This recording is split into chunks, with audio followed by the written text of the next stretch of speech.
you ready?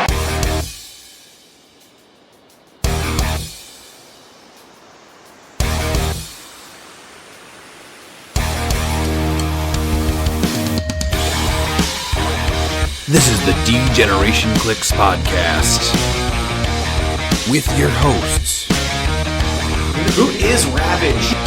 Ryan Reckman, The name's Ravage. Gonna be. When you take the dynamite tactics of Miles Kane, Hand me that bottle cap. Hand me that paperclip. Grab that twine. Gun wrapper. Asgard to mouth. Tell me when I'm telling lies. and Pete.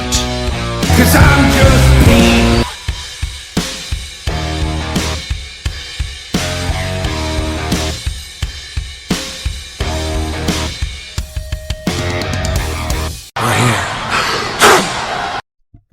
Welcome back to the D-Generation cliX podcast. I'm your host, Ryan, and with me as always are Miles and Pete. Miles, how was your week? It's another week.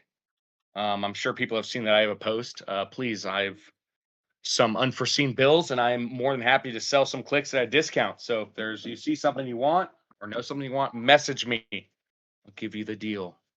Great prices. Message Miles. Yes. Pete, we missed you on Monday. Yeah, didn't feel great on Monday. I celebrated WrestleMania a little bit too hard all weekend long. Mostly, You're being way Saturday too was humble. terrible, and You need to Sunday be was honest. amazing.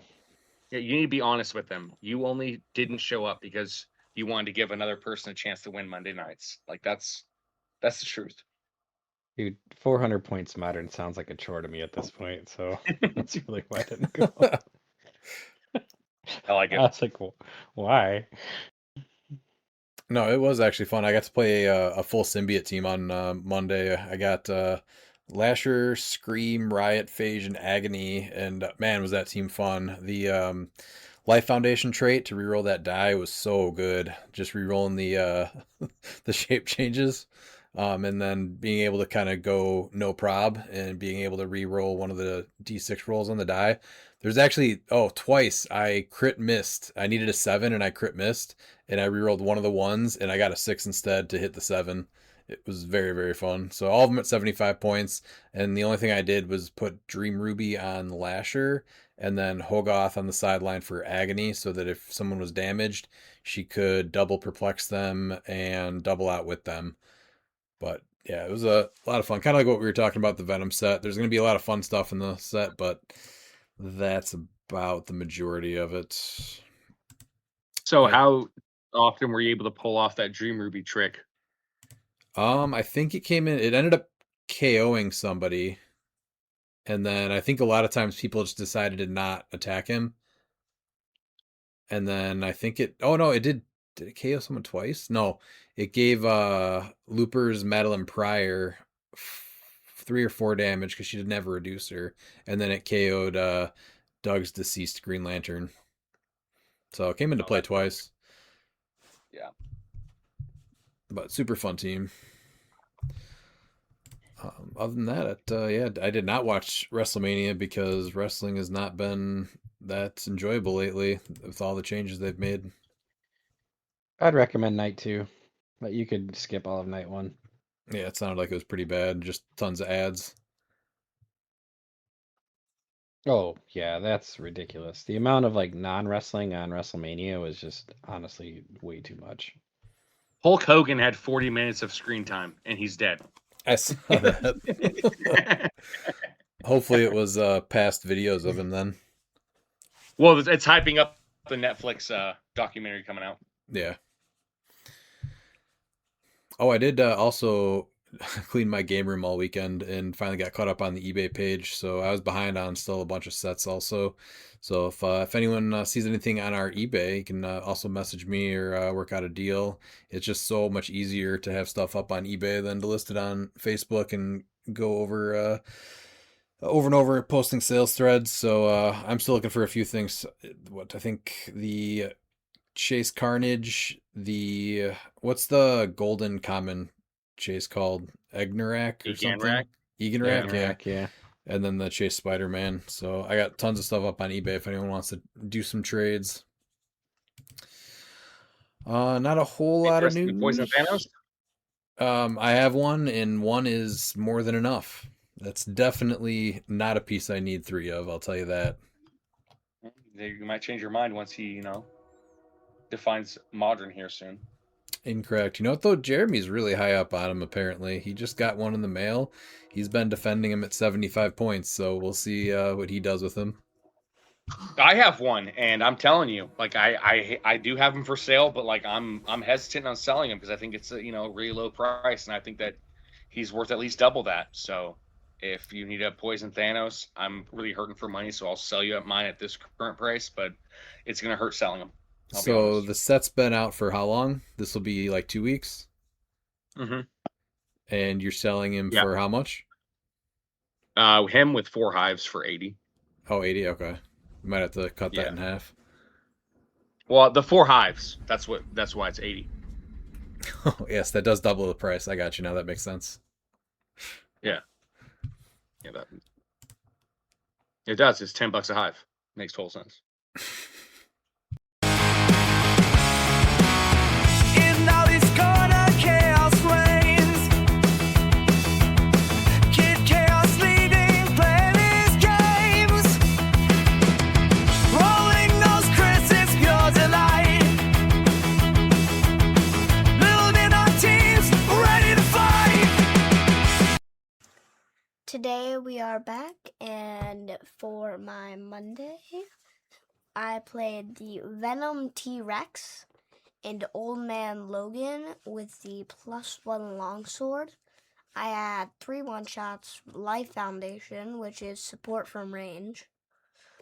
Alien, or not within range, it's support, but you can use support out of adjacency if they have symbiote keyword. Alien Hunger, which is Steel Energy, and then Into the Venomverse is Place of Hit. Then so I was bringing my Venom T-Rex up, keeping Old Man Logan behind, and then if Venom T-Rex gets hit, I bring Old Man Venom up. And you were playing Venom T-Rex at 300 points. 300, so yes. he could take a little bit of a hit, right? Yeah. How did you like him? You had to buy the round 1, right? Yes. So you only got to play 2 games on Monday. Mhm. What did you think about Venom T-Rex? He was fun. I like his cool blades stuff. What does it do? So he can roll 2 dice for blades, which we haven't seen that in a long time. And if the result you don't pick, he heals that amount, which is really good. That's right. And You got that then- with me. I think you rolled like a 6 and a 3, and so you dealt 6 damage, and then you healed 3, I think, right? Yeah. That's right. That was mean. And then his full speed charge. That's right. So you could get anywhere you wanted almost. Yeah. And then you also had Venom Old Man Logan. How did you like him? He is super fun. I love how he just comes back like 20 times. Did you like his bystanders? Yeah. Definitely they die. The which one? No, they all die quickly. Oh, they do die quickly, yeah. Yeah, that's why I kind of leave them in the back. The only one I was trying to do a cool trick at the beginning of the turn. I generate Wolverine. Mm-hmm. Is Flurry and Blades. They all don't have any damage powers. So I'm like, if I can hit, if I have the time, if there's a space at the beginning of my turn where I can put this Wolverine, I'll be able to flurry someone with blades. Mm-hmm. Which I did get to do, but I missed both my attack. With the Wolverine bystander? Yeah. Yeah. And then I know you used the Life Foundation one shot, right? Because Old Man Logan is able to support up the Venom T-Rex. Well, his bystanders get the symbiote keyword because he has it. So you were able to. Oh yeah, I was doing a cool thing where I'm no, it's support, but Or Venom T-Rex has it. Yeah, so Venom T-Rex is symbiote. So I had like the bystander over across the map. Okay. And then I'm or not across the map, sorry. Like kind of Yeah, it was across the map. Mm-hmm. Then I flipped Life Foundation to support up Venom T-Rex. And it really didn't matter because it was just a bystander you were keeping back anyway. Yeah. So it was a So I nice, figured he'd do something. nice little move. And then did you get the alien hunger off? Because that's you deal or you heal equal to the amount of damage that he dealt. Were you able to get any cool alien hungers off? Against Dan, yeah, it helped me get back to full health. Do you remember how many clicks you healed off that one shot? 4. 4 clicks? That's pretty good. It's amazing. I mean, I figured I had to play it since the Venom T-Rex is literally on the picture. It's a good call. Very thematic. So I'm like, I think I need to play this. And then into the Venom versus the other one. So you were basically just waiting for your 300-point Venom T-Rex to get hit, right? And then you could... I'm like, it's fine if he never gets hit. I'll just be punching you. And then if he does, you bring Venom then Old if he Man does, Logan. you get a big Venom in your face. A Venom Old Man Logan. Mm-hmm. Because I didn't really want to waste his actions coming up. He Yeah. only has like a 7 speed. And like if I carry him up, then he's just up there to get beat up a ton. Mm-hmm. So I figured, oh, he gets pulse waved. I can flip the one shot. So he doesn't get hit by the pulse wave, but he still can fly over there. Now, are you looking to play either of these guys in the future? Probably Old Man Venom. You liked him? Yeah, Old Man Logan. Or, oh, it's Old Man. No, it is Old Man Venom, isn't it? His name? Yeah, whatever it is. Yeah, I think so. All right. Well, we do have one question from Mark Bird. I forgot to ask you this last week, so you got a little bit of time to look through some pieces to get a good list.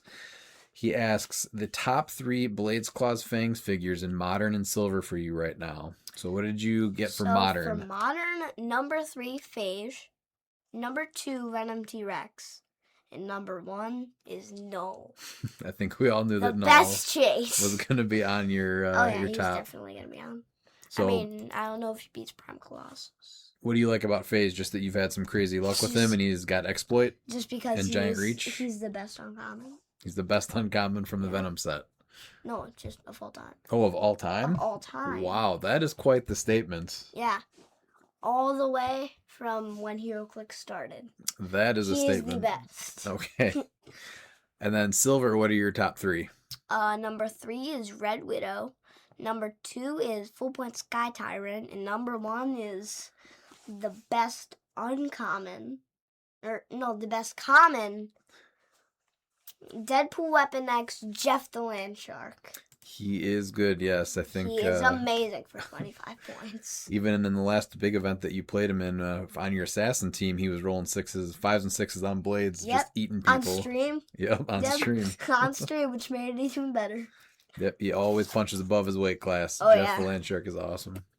That's why he deserves number 1.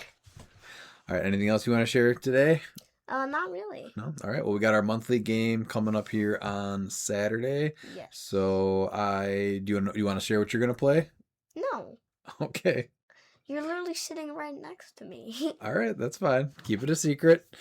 And we'll see who comes out on top on Saturday, and then we'll get you back next week, okay? It's gonna be me. Okay, 'Cause well. I have a cool trick I can pull. All right, well, just keep it to yourself, and we'll see if it pays off. Mhm. All right, bye. Bye. Oh, we'll take you high, take you low. You know it's gonna feel the flow. We did get a little bit of an announcement for ROC Cup coming up here. So the Prime Venom from the new Venom set is going to be banned in all of the silver format events, which is most of them. Miles, do you want to read that announcement? Absolutely. Good morning, HeroClix land, as we continue our regionals and head towards HeroClix for Huntington's.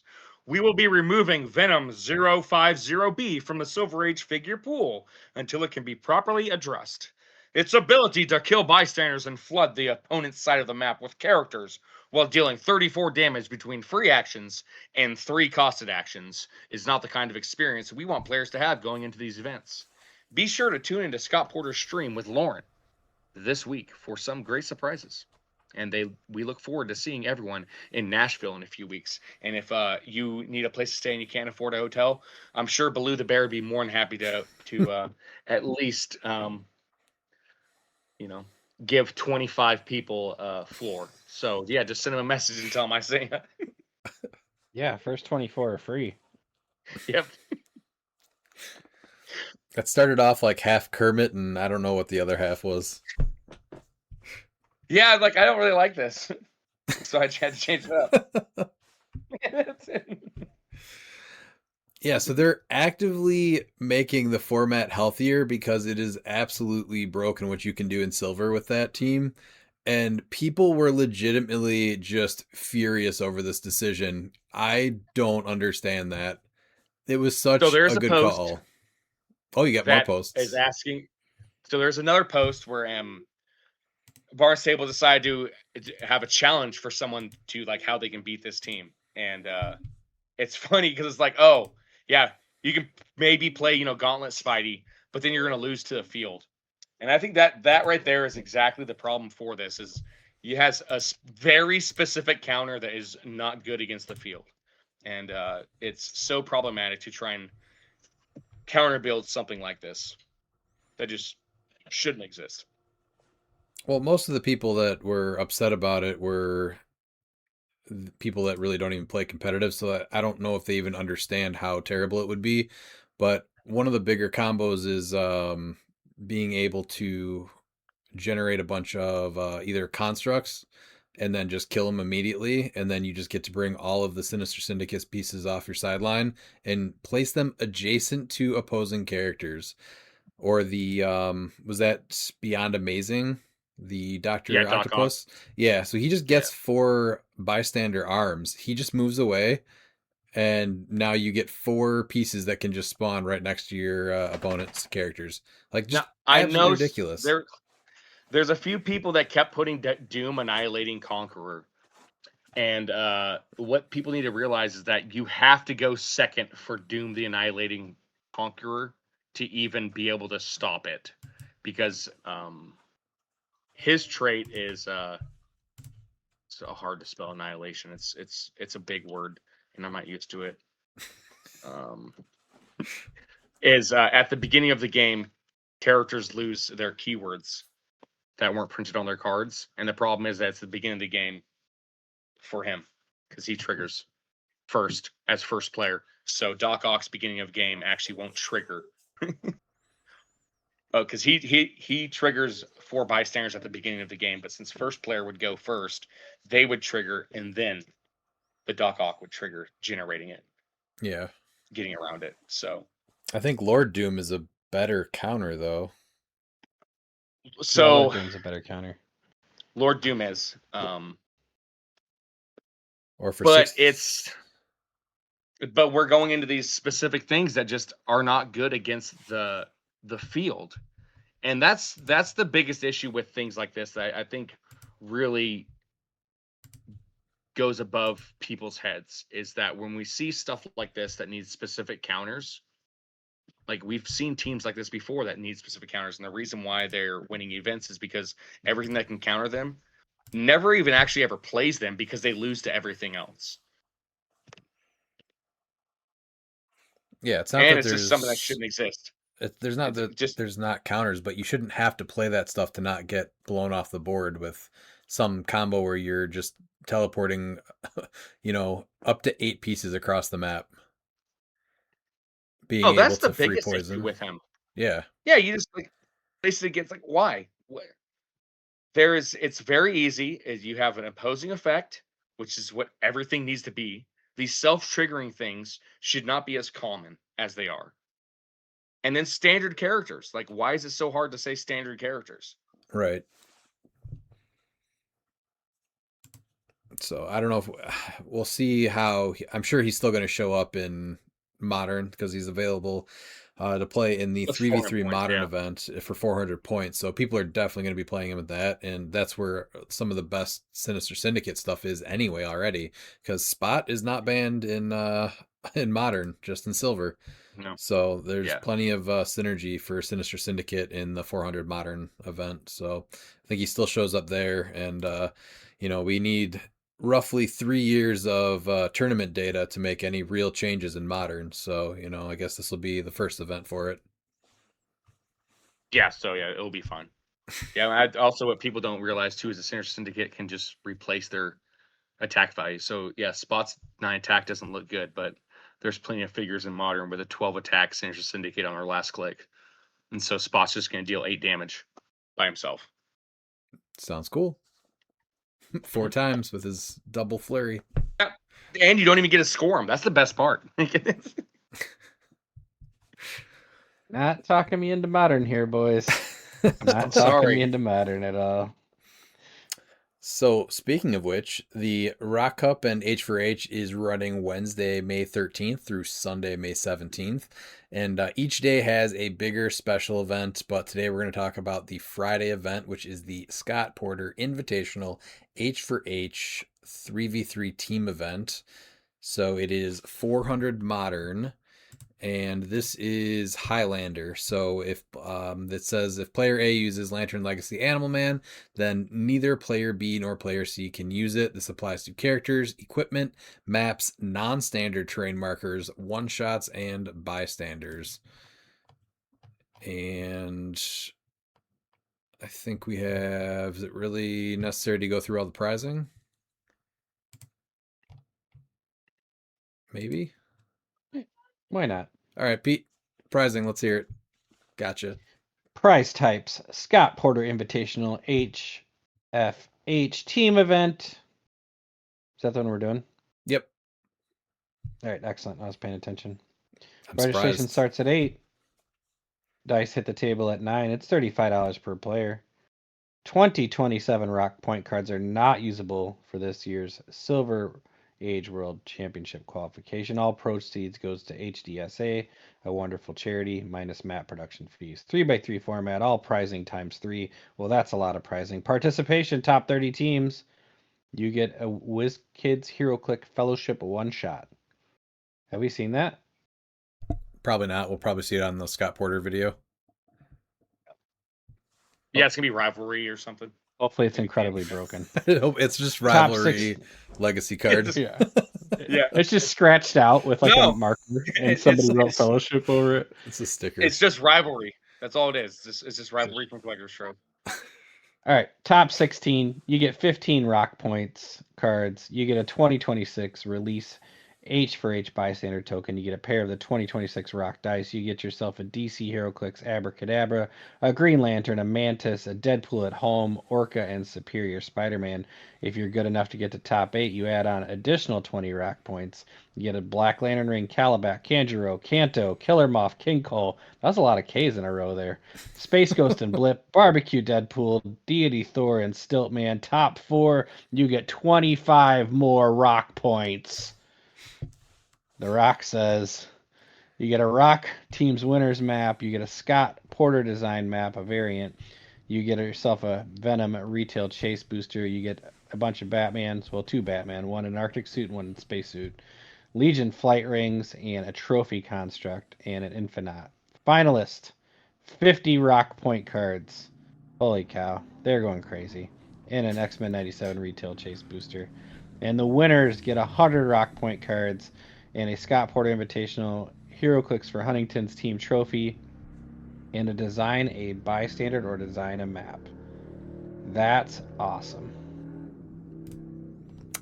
Well, all of that prizing just makes me rock hard. Can I go back to the K's again? Calabac, Kanto, Katana, King Cole, Killer Moth variant. All DC characters. Can we call him Kadabra Abra? Yes. We can now. Yeah. Kadabra Abra. And Calabac, Kanto, Katana, King Cole, Killer Moth, and Killer Moth variant. All right, so that's all of the prizing for the event. Now, what do you guys think the popular or most efficient build approach is going to be for this type of event? I like the tent poles. I think 2 tent poles and then one player is going to have like the best of the best of everything else. Because there's enough tent poles, especially with 400 points, that can just are insane. I mean, you have Noel with 400 points, and then you're also going to have the Phoenix Force Thor. And my favorite, Common Thanos. Oh, okay. The 2025 HeroClix World Pulp Gauntlet Champion. Common Thanos. Yeah, no one's playing I that. agree with Miles. No, And then you get the team of good stuff with your other player. I mean, if there's anybody that knows his way around a tent pole in a team event, it's Miles Kane. that part's true. Yeah, I told you you're gonna have old Phoenix, or Phoenix Force Thor and Null.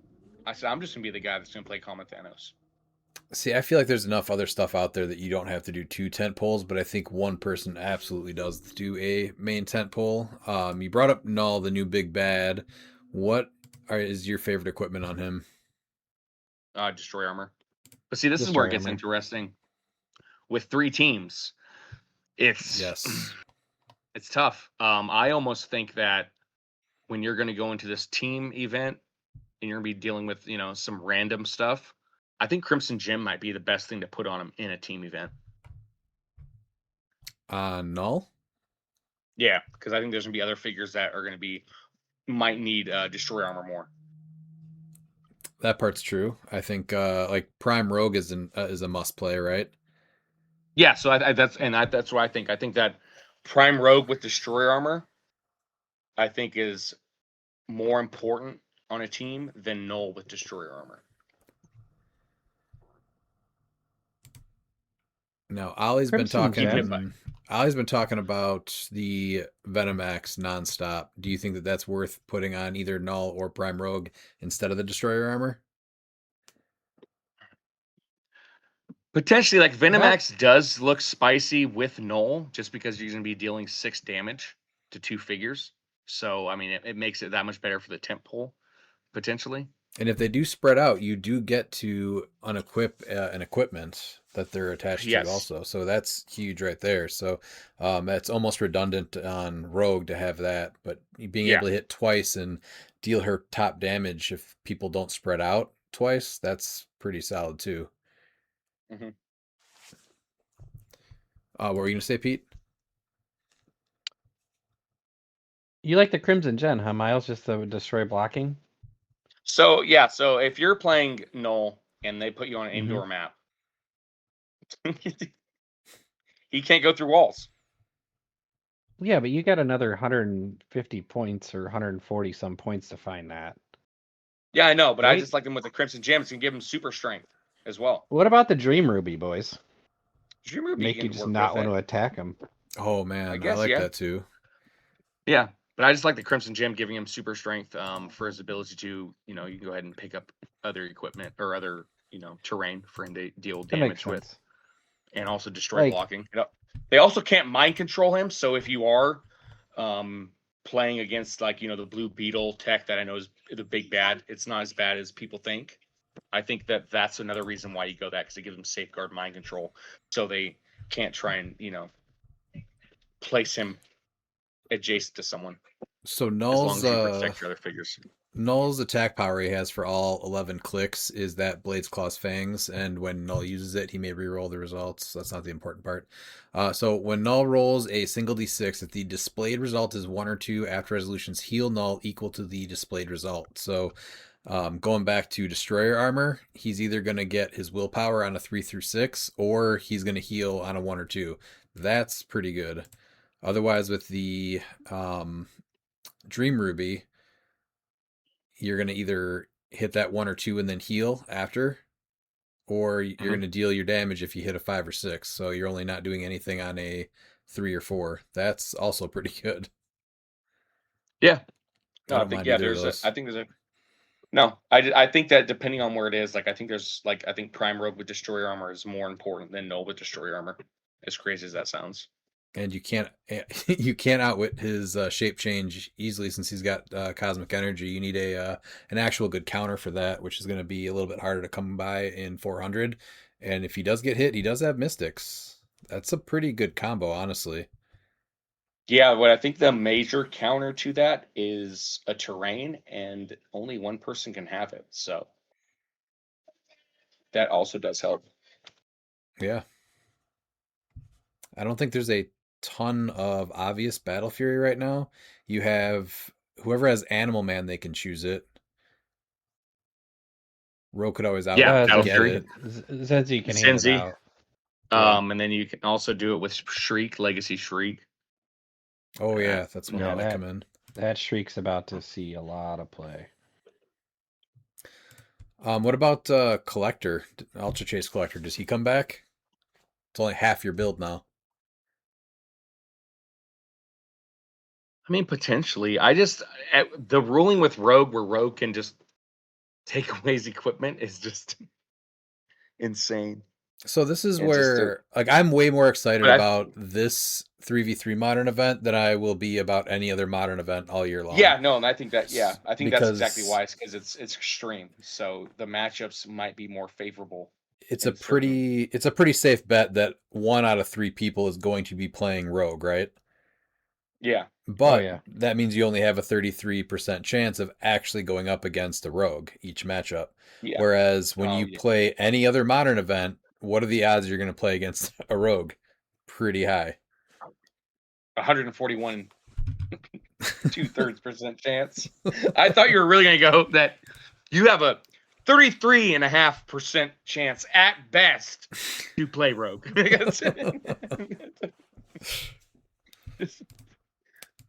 Do you think I No, think I think people that- would play yeah. that though, right? Collector?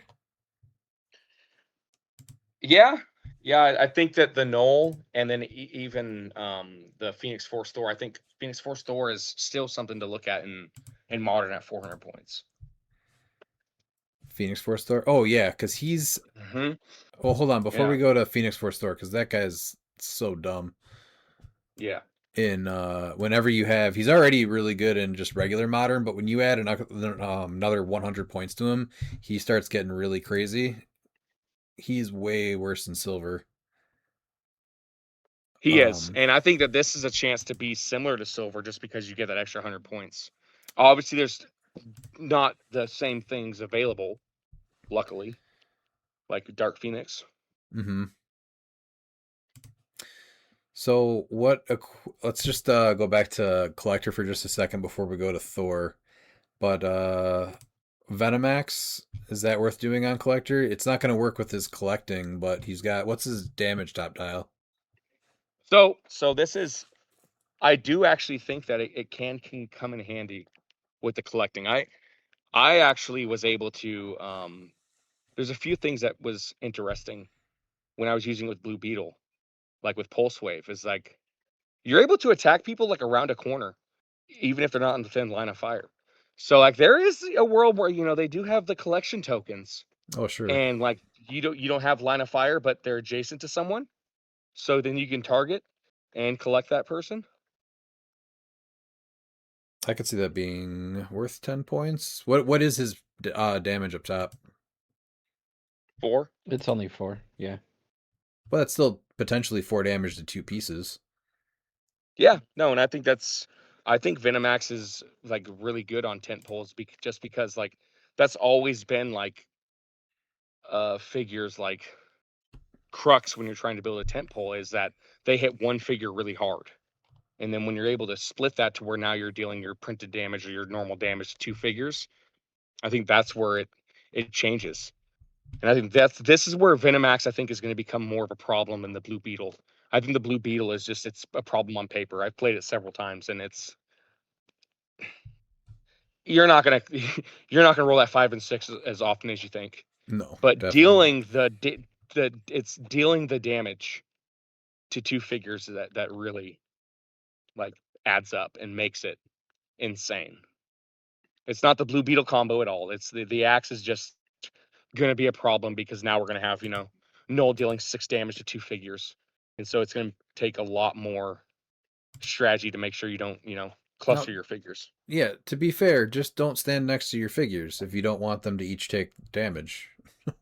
There's and I think it's a perfect example of this being the answer for figures like that Barry Allen Flash that's just 20 defense. You're like, no, I'm just gonna hit this, and then we're gonna go ahead and hit him. So you're not able to body block anymore, So it's gonna be overused, and people are gonna see it's a problem because of its win rate. But it's gonna be. I don't think it's gonna be as big of a problem as people think. No, I just think it's going to be a good like 10-point equipment. Games. It's just We don't have as much good stuff right now. I don't know how this was 10 points. This is 20, 15 or 20. Like, let's be real. Like, this is Venomax is not a 10-point equipment. You don't think so? No, this and Destroyer Armor. I think this would be better at 15. I can Look at the understand Dream 15. Ruby. That's what I'm saying. I think 15 or 20. I would lean more towards 15. But yeah, no, it's absolutely. I think 10 points is what makes it so crazy. What about? So All Blood the Necrospear gives him Battle Fury, so he's not going to be able to do the running shot then anymore. And there's nothing that gives charge in Modern besides Animal Man now that the motorcycle's gone. So Yeah. that's not going to work. I wouldn't have minded it with the charge though, always having charge and Battle Fury, and then a chance to crit hit. Yeah, that's something in Silver. If you play him, I think that's the Necrospear, the motorcycle, and then you get a 5-point equipment. Yeah. I think that's that's worth looking at. Now, Pete, you played him with the Black Lantern ring. Did you like that combo? I did, but that worked better in Silver because you could put the Soul Gem on him too. That's really was the trick there. Okay. It was the Black Lantern ring and the Soul Gem together. In Modern, I would offer to you, I think you look at the Broadsword construct that gives +1 defense and blades from range. That's 10 points. Yeah. I would offer that you take a look at Captain America's shield at 5 points and then something offensive. Glider. You're just trying to make him hold up from the glider So- would be good too. You're just trying to make him hold up from range then. Actually, the Well, the glider's gl- probably better. Well, no, you Yeah, do Glider for then- 15 and the Captain America shield for 5. Now he's got Mhm. Precision Strike, Combat Reflexes, and ESD. And you still have 10 But more I points really for like- more. I really like the God Killer sword on him. You don't really care about mystics much, but you do definitely care about super senses. Yes. So that's if a you good can get point. rid of one of the rollouts, then you're automatically doing better. Yeah, that's another good option. Anything else you would put on him? Because I'm not seeing anything else. Maybe universal weapon. Well, that's I not mean, a bad one. there's Yeah. a lot of things you can do with it. So Venomax, Universal Weapon, and God Killer Sword, I think, are really good options for that. You could even give him Crimson Gem to give him super strength to pick up the upper body, That's just good. for more protection. He's got Shape Change, right? On his first couple clicks, so Dream Ruby's not a bad one for 15 towards his 30 points. And Yeah. Trick Arrows are never bad with him either.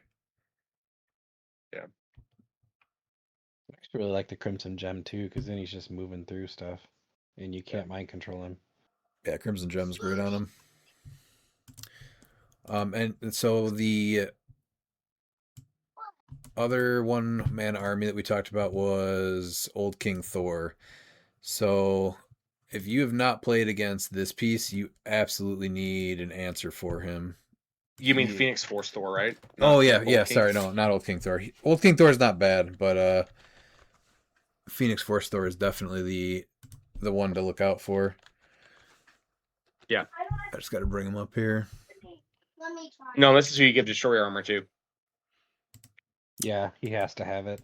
So the one I played against and Michael Nelson did really good with it. Actually had Gaia on the sideline Ooh, that would be good too. because the healing Because is he's huge. healing. Yeah, Yeah, because he never actually takes action tokens. right. So he's never gonna have to worry about taking the damage unless you incap him a bunch, and he can't remove it. But if he has Gaia, he's able to heal every turn. He has super strength for his first 7 clicks. So you can also give him the bush. So he's healing 2 clicks over the course of a turn. And he only takes 2 damage at once. So the other thing, it's already insane when he says that, where is it? He's got a bunch of free things. So choose 2, deal 1 penetrating damage to each opposing character within 2 squares. Heal Phoenix Force Thor 1 click. Modify Phoenix Thor's attack and defense +1 until your next turn. Improve targeting, elevated hindering characters and through character or adjacent to characters and through characters. Make a range attack. And until your next turn, opposing characters can't reduce damage, evade attack, or heal. Or evade attacks or heal. So picking Turn that. down bash. What's that? Oh, my bad. Thought I was muted. I was yelling at my son. So picking that last one, that until your next turn, characters can't reduce damage, evade attacks, or heal, is already super good in just regular 300 modern. But having another 100 points to attack when your opposing characters cannot do anything is insane. You just deal whatever you want to straight through. Yeah, when we saw it for him get to the finals and just 300 points, and then when he got to the finals and at least once, was it your states out there? Was it the Wisconsin states? Matt Liner did Liner really brought? good with them, yeah. Yeah, got to the finals with it. Did it go into second? I don't remember. I don't think it won. No, it didn't win. I was pretty sure it got to the finals though. But yeah, this is a piece that like you have to be able to deal with. And I think when you're stretching it to 3 teams, that's why I do like the 2 tent poles, because it can give that third player like so much to work with, and you're going to have already 2 solid teams that are going to be good against the field outside of a few random matchups. Because when you look at it, even in like 300-point modern, like there's only a few teams that's able to really beat the Phoenix Force Store effectively, and it's with teams with multiple attacks. And the chances of in a 3v3 of having multiple 3v3 teams with more than one team that just can obliterate in one turn is it's possible, but it's not likely. And I like his chances against other tent poles, and I think that's going to be the big thing, is that most people are going to go the tent pole route. And I think Phoenix Force Door is just better against tent poles, just because he takes a maximum of 2 damage from attacks. Right. And so now you're like, okay, with Gaia and the herb, or even with his trait, like, all right, we're now back to full. So those 2 damage you dealt me did nothing. Right. Yeah, he's a definite viable option. Have you had to play against one? Yeah, I don't like it. It's a pain. Yeah. It's a pain. Yeah. Have you played against it in silver or just in modern? Just in modern. So it was still, and the pilot wasn't great, but it was still a pain to deal with. Luckily I did have the attacks needed to be able to 2-turn him. I couldn't effectively 1-turn him, but he wasn't able to heal enough to really make it that hard. But it's the amount of damage output that he can bring by just crippling your team. What killed me in the round that I lost was the impervious rolls. So also having a way against the being able to deal penetrating damage to him would be huge. Yes, because that was the thing that really got me. Yeah. And that was the only reason why I was able to get through those, is because I had penetrating damage. Because if they have impervious, they're gonna hit it. That's just how it works against me. And then if you can't get past that, he heals right back up a bunch, and you got to work your way down to those impervious clicks again. And same thing, even if you get through those impervious clicks, now he's on invincible, he can heal right back up to those impervious clicks. So having an answer for those is big too. Yep. Pete, have you played against the Phoenix Force Store in either modern or silver? Silver twice, and I could not figure out a way to crack it. First time I went after him, and that was a mistake. Second time I went after the support and fared better. But eventually, at some point, when he's just turning off your reducers and rollouts, Yeah. you're like, well, that was cool. So yeah. Any other big tent poles you guys can think of?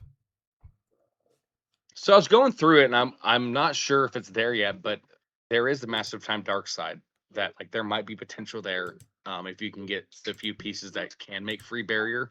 I'm not sure if it's viable, but I mean I think it's something that could potentially someone could look at. And I mean you also have to kill him twice, so I mean there might be something there with at 400 points with him. Because he's how many? He's 300, right? Yeah, the 300-point one. Yeah. Yeah. I mean, even the other Dark Side, Legacy Dark Side, might actually even be something to look at. 195.1. Yeah. Yeah, I really like him. I have yet to make a team to play him, but he is awesome. Well, he's a perfect example of like a near temple, like because Apocalypse has the pieces, with the Parademons being able to keep him alive. Like, yeah. I mean, maybe him with Venomax might be a thing, because he has that power where you just make their range attack against a single target, and they can't be evaded, and damage dealt can't be reduced below the target's click number. So now it's just you're doing that to 2 damage, two people. What about Sentinel Beast? He was doing good in some of the events. Now he has another 100 points. Yeah, because it generates outside of the game, so you're able to bring in those magnetos. And I'll tell you what, that magneto on his last click sucks. It's And you get 3 I stop hate clicks then. yeah. You can mastermind to this thing. hmm So I don't know. This might be the play to even go with Rogue. Oh, team him up at full with Rogue? Yeah. Yeah. I mean, yeah. You have 25 points left, so what you would just give Rogue an equipment, and then I think that this is a piece that you put Animal Man on. If for the 3v3s, I think this is what you're looking at to because just to make him that much harder to deal with, especially with Rogue. Because his you can mastermind to him. That's his trait. How's Rogue's last click look?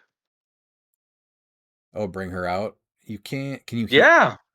Can you heal her though? This is still a regular Why pilot, not? right?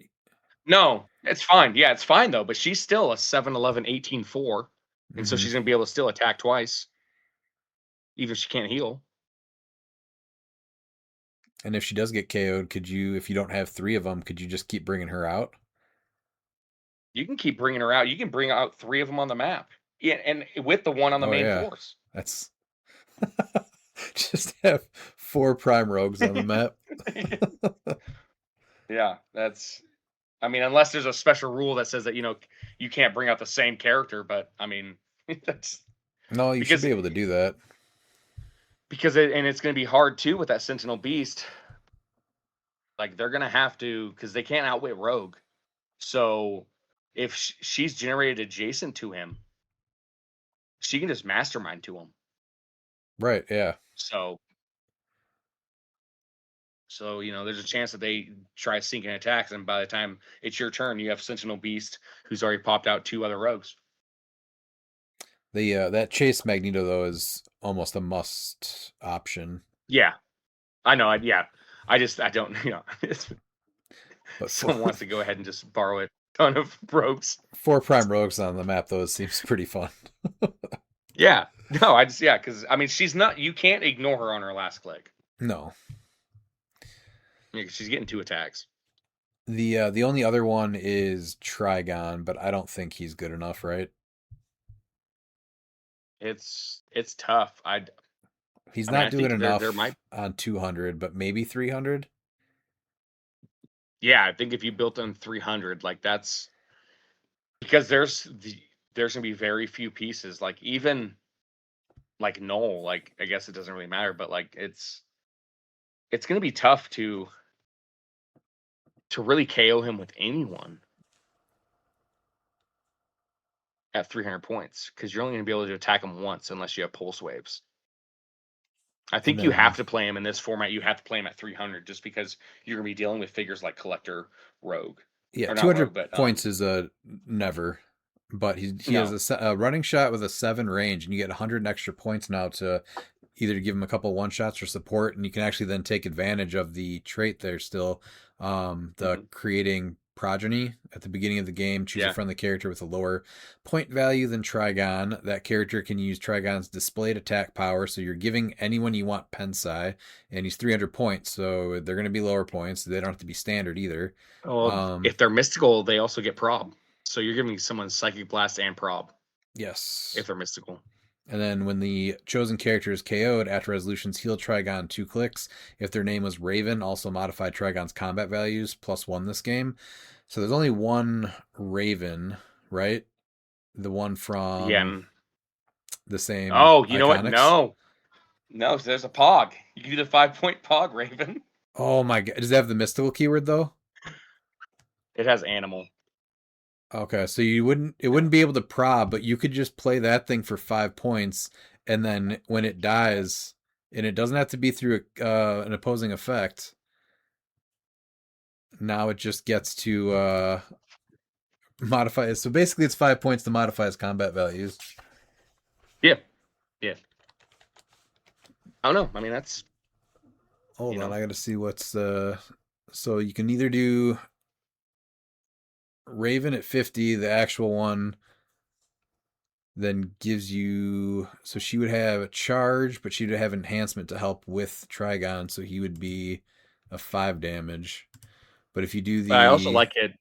I like her first trait. If the final's attack roll is at least 3 more than a target's defense value, that attack is a critical hit. Oh yeah, that's right. So 5. So you could do 6. So He's only it's got 1 bolt though, but that's still good. Mhm. So that Raven is 5 points and just has ESD. So you could pretty much Yeah. just kill Yeah. that thing. I feel like that's the play. Yeah, it's like okay. Yeah, now he's gonna be 8 range, Put him in like a 5 range stupid shot, 13 attack, 5 damage. snake pit or something just to easily kill him. Elevated terrain Or with a ring of TK or oh something. yeah, there you go. Yeah. Yeah, because if you can do mystical theme right there, drop him off. Yeah. Now he's yeah, you said what, 8 range, 9 speed, 13 attack, 20 defense, and 5 prob. Yeah. And then you Yeah. still have 295 points. So I like that quite a bit actually now. He also scores double if they're 40 points or less. So it's Man, I this almost want might to do be that now. it's I think that if there's gonna be an event where Trigon just destroys, it could be this. It's this one. Because it's gonna get to the point easily where like you're gonna have to kill him to win. Yeah. And he's not easy to kill. You can only attack him once a turn. Like even Rogue, like Rogue Prime, okay. She just, she can only attack him once a turn. So Well, you and have she all does of what? the you have 4 or all 5. the So yeah. the patrons and stuff now also where you could perplex him and prob him, and now you're healing also. Mhm. Yeah. Yeah.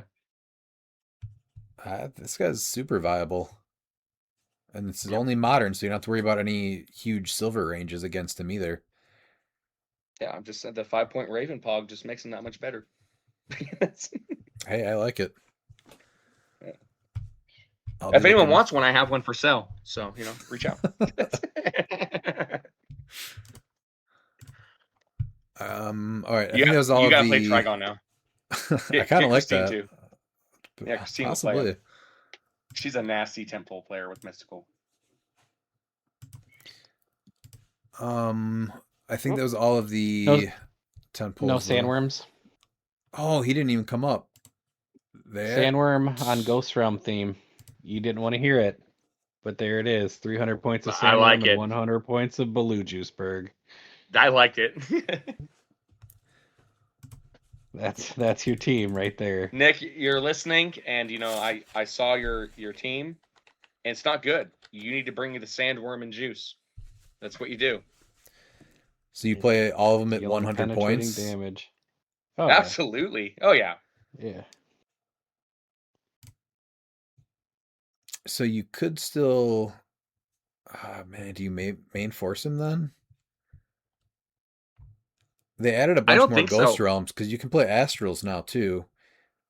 Yeah. I think that's the play. You can outwit stuff first. So you might want to actually just go cosmic, honestly. Well, no, you don't deal penetrating damage then. Well, I know that You're that is saying unfortunate, but if still you, bring him in off the sideline. yeah, with Loki, with a 30-point Loki. Yeah. Yeah. I don't know. just I use the played him in one penetrating of our damage. monthlies, and he was a ton of fun. He's very good. So what if you play? Is there any Doctor Stranges with Ghost Realm? There isn't. No, they're just the Astrals and Bats. Yeah, so I was looking at bats. It says if a friendly character named Doctor Strange took damage since your last turn. But yeah, again, I guess just load up with a bunch. The Otherwise, you sandworms. can I mean, just there do, could be you can something do there. a bunch of the bystanders and stuff from other sets also, because they're not going to break Yeah. theme then. Mm-hmm. But I don't you know. could- Trigon's my number 1 temple now. Yeah, I like that a lot Looking too. at him again. I'd love to see a sandworm on the board though. There was definitely some potential when you had the ability to put what was it, like Khonshu and Towerette and Ahmed on this thing, Yeah. but not right Oh now. no, that's Sandworm's it. Sandworm's it with Ghost Realm. You get Nork. That's it. That's the team. You're right. You do get Nort then. Brings you the Green Lantern ring and constructs, which also Well, yeah. So gives you're gonna you bring all the the Ghost trophy. Realms. Yeah. So you get all the Ghost Realm astrals that he can just carry them all up. You know. I feel like we're building a bad team now, but it's pretty cool still. I don't care if it's bad. I think it's it's one of those teams that's gonna be like the Sandworms are gonna make up for it being bad because like they're not easy to kill. Because you keep all you need to do is just keep Astral Clea next to the tail To and support just it, support yeah. the tail. Yeah. There might be something there. Again, the 400 modern opens it up a little bit more to some of these 300 point pieces. Because when I played it, I did the tail at 70 or 60 points so that I could throw on those avatars. Yeah. And Pete, you saw him in action. He was pretty good. Oh, he was great. Absolutely. Only thing that slowed him down was when Pete collected his head with the collector. Yeah. Big shout out to Ollie for that. All right. So going past the tent poles and OMAs, obviously Prime Rogue top candidate, right? 400 points. Morph obviously makes this team as well. Mm-hmm. Now, if somebody plays Prime Rogue with Morph, do you think that that also means that you couldn't play Prime Cable optimally? Not having Morph. No, I don't think you need Morph to. I think honestly, Morph with Prime Cable is probably going to be better than Morph with Rogue. So you would split them up? You think we're it's gonna go worth that route. playing one of each? absolutely. And Absolutely, only. yeah. But you would pair Yeah. Cable and Morph together. Yeah, I think those are more important than Rogue and Morph. I feel like you just throw Cable out there for the max damage and then let him die or try to keep him safe with one shots. I like Morph with Cables or with Rogue. I think more. I like the reason why is because I like the Hydra with the Rogue, and there's really so. Hydra need Rogue to is morph on that's that. what I played at CCO. That was great. Yeah. Being able to bring her back just because she's 100 points, being able to bring her back across and start healing her up with support and everything, I feel like that's stronger. Yeah, and this is why I think that with the 400 points being 3v3, and you're stretching out teams, I think leader might be worth actually looking at on a team. That's not a bad idea, yeah, because he stops when something would trigger that says when they would be KO'd, right? It doesn't trigger it. Yeah. And he's also still probability control. Pete, if you have a teammate that wants to play Prime Rogue and a teammate that wants to play Prime Cable, who gets Morph, in your opinion?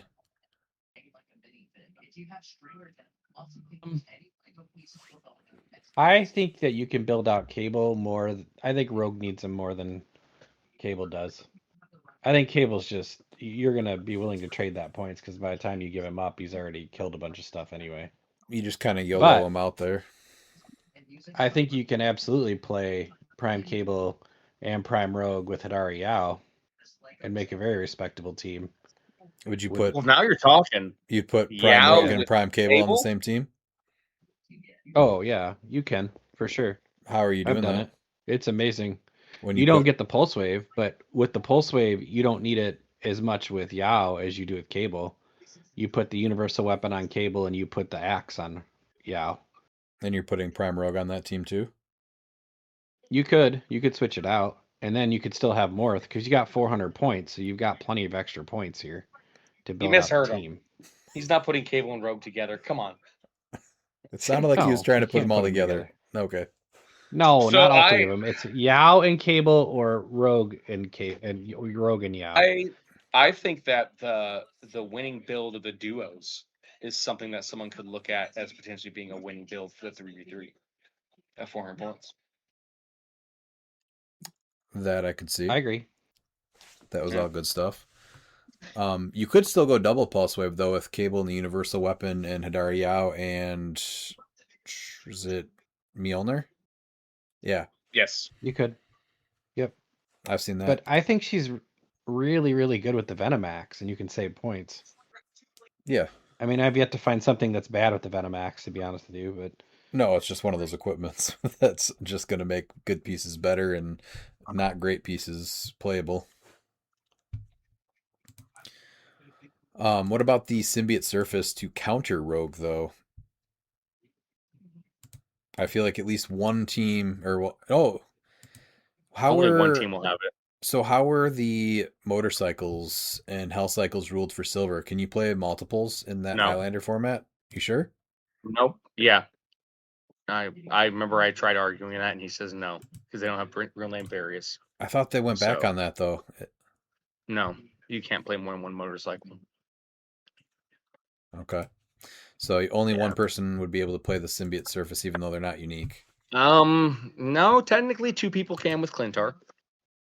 Oh, you can generate it. Okay. yeah. There's also that Can't- one shot that is very Can't interesting. Iceman do it too? Venom Iceman can also Iceman generate can. it, right? Yes, and I mean I can see Venom Iceman making a team. I mean, being able to make 6 in one turn is insane. I don't like his point cost, but again, when you're playing 400 points, more pieces, you can kind of stretch some of the stuff that's a little overcosted. But at least one person should play the Symbiote Surface, right? The 0-point terrain. Well, absolutely. And someone else should play Yeah. the manhole on Manhattan Bridge. Yeah. Hard disagree on that one. Whoever has Animal Man, I honestly think that, and then this is a time I think Sewer Retreat might be handy. But I think if you have Animal Man, I think it's very important to play that manhole. Have them carry that so they're always in water. Sure. And somebody out there needs to play, for no other reason other than we want to say it, Spider Bite. Yeah, if you want to win, play Spider Bite. I hate you guys. Hydra, one of the top pieces right now. I think it's worth knowing that it was ruled on the win that you can remove a head for unavoidable damage. So Spectral Armor, you can use that on turn 1 to remove a head. What was the rule with putting elevated under somebody in first turn immunity? You have to leave If they're your in the starting area, you have to leave your starting area. You'd have to leave, right? So you can't do Yes. you can't give your team unavoidable damage in your starting area. So it gives them immune, but immune you can still spectral armor them in their starting area because an immune is only for opposing effects. But first turn immunity characters can't take fall damage or knockback damage in their starting area during Right. first turn immunity. So they have to leave their starting area to be able to take knockback. And I think that's AKA something fall. that a lot of people don't know. Yeah. I don't I didn't like know that. him. You did not know that, Pete? I did not know that, actually. Somebody did that to me during the tournament, and I thought, well, that seems strange. They're still in their starting area, but I didn't call a judge. So here we are. Should have called the judge. I think it's an easy thing to think about because you're the one doing it, so it seems like it's friendly, but it's actually not doable because you can't. They changed that, I think, last year, right? Or was it even longer ago? The thing was that people were putting elevated under people turn 1 to deal them damage and get through first turn immunity. So they made that specific rule. Makes sense. I don't like him at, what is it, 275 though, right? Only at 75? The Hydra? No, Yeah, just, the Hydra. Just 75. Yeah, just 75. Now, I like him with Animal Man as well. Are you pairing him? Because if you take Animal Man, that's probably the most. Important piece of Animal Man, I would agree. So I think So if the you- only other one would be like the Sinister Syndicate spot. Yeah. Yeah, No. if you take Animal Man off of this Hydra, he's gonna get tuned up a lot easier. Yeah. Hydra, I think, needs Animal Man because if he doesn't reduce penetrating, it doesn't matter. He just dies. Yeah. So Animal Man is required, even with like the extra one shots and everything. I think that you need Animal Man on him, especially with him the hypersonic speed to be able to really make use of him as an attacker. That's one of the biggest things to be able to pick between Invincible and Hypersonic Speed, I think. And then if he goes to his flurry clicks later, being able to have the charge. Yep. Yep. So yeah, I think if you are playing Hydra, this is the guy that gets your Animal Man, because every team should be playing Animal Man. There should not be one team that doesn't utilize him. Yeah. Same thing, Nico must play. One of your people has to have Nico. Yep. You Nico's gotta, probably gonna be with your Hydra. most likely. You got to balance out those one shots and obviously still give her the 3 that she would get for free to maximize her ability. I think it's going to be that will probably be one of the trickier things, balancing out who gets what one shots. Yeah. Oh yeah. Yep, because that's gonna change what a lot of people are doing. And that's why I Only think that's being better able to use run two one. tent poles. If you have two tent poles, then you're not going to be really using a lot of these one shots, and they're going to be more important for your team that's going to be utilizing them. So that's the most important thing. I think that's the most important thing when you're building 3v3 is you have to try and build 3 very strong teams that complement each other, because that can win games. And I think if you stretch the one shots, I think it actually makes it worse. And that's why I'm leaning towards the two tent poles You don't because they're think going to need that? less. I think they need more stuff like Fortify, Resolve of the Green. So those two, you're not those. That's fine. I think Fortify and Resolve the Green are totally fine with tent poles. Images. I don't think a team like with no. I think that's going to be more important with a Nico Nico. and team with Hydra. Absolutely. Um, yeah, Okay. I think Fortify and Resolve I think are very very good for your tent poles. I honestly it's hard for me to actually ever build with Fortify right now. Yeah, which is crazy to Just say. because like I've been debating taking that off for another 5 points numerous times now. well, the chances of them having to, if you have like Invincible that can't be outwitted, they have to deal 6 damage for you to even be able to use it. And it's very easy to, okay, I'm not going to deal 6. Okay, I'll just deal you 3 damage instead. And it's way easier to mitigate damage that way than I think people realize. So Fortify is not as important anymore. And that's It, why upper body has really become the de facto replacement for yeah, 0 that's points. free. I liked having both of them, especially if you don't even have a reducer. I liked using it even Yeah. sometimes on my support pieces. You have someone with a printed 4 or more, and now they can't one shot one of your support pieces that would die immediately. Yeah. So I would use it that way a lot. What about Coliseum Cap? Is he a must play or just a really good option? I mean, we've seen the builds. We've seen him with Spot. I think that can easily be one of the teams that aren't really reliant on one shots. So the other thing is that we've also seen him get played with Galactus and the Colossal Sinestro. And now you're talking Yeah. 400 points, so it's going to be a lot easier to fill up that Coliseum. So does that move him to a more of a must play? No, I'm not gonna say it's gonna be a must play because I think that's very play style dependent. So I'm not gonna say a must play. I'm not gonna be surprised if that wins, but I won't say that it's gonna be a must play because of the play style it takes to play that team. What else would you throw in there now that you have another 100 points? without having to hurt the other two teams. Yeah. See, that's Are there any other like big based characters that you could do? I guess Tri Sentinel maybe. Would that team get the Tri yeah, that's right. Sentinel? I guess it wouldn't really. You probably want higher pointed stuff too, though, right? To take advantage of the Legacy Colossal Sinestro. Yeah, that's yeah. So I'm trying to think of the multi bases that. I mean, I guess now you're talking like Solaris at 75 might actually be making that team now. That's not bad. Ooh, that's a With good the- option. Yeah. So I mean, we've already seen that team work really well with the, you know, with the what's it called, the Sinestro. Because you So, got to I play him mean, at that's- 75, so that's a great use Yeah. of those extra 100 points. Is 75 point Starro or not Starro? Solaris. Solaris, yeah. So yeah, and then that's going to leave you with another 25 points. So I mean,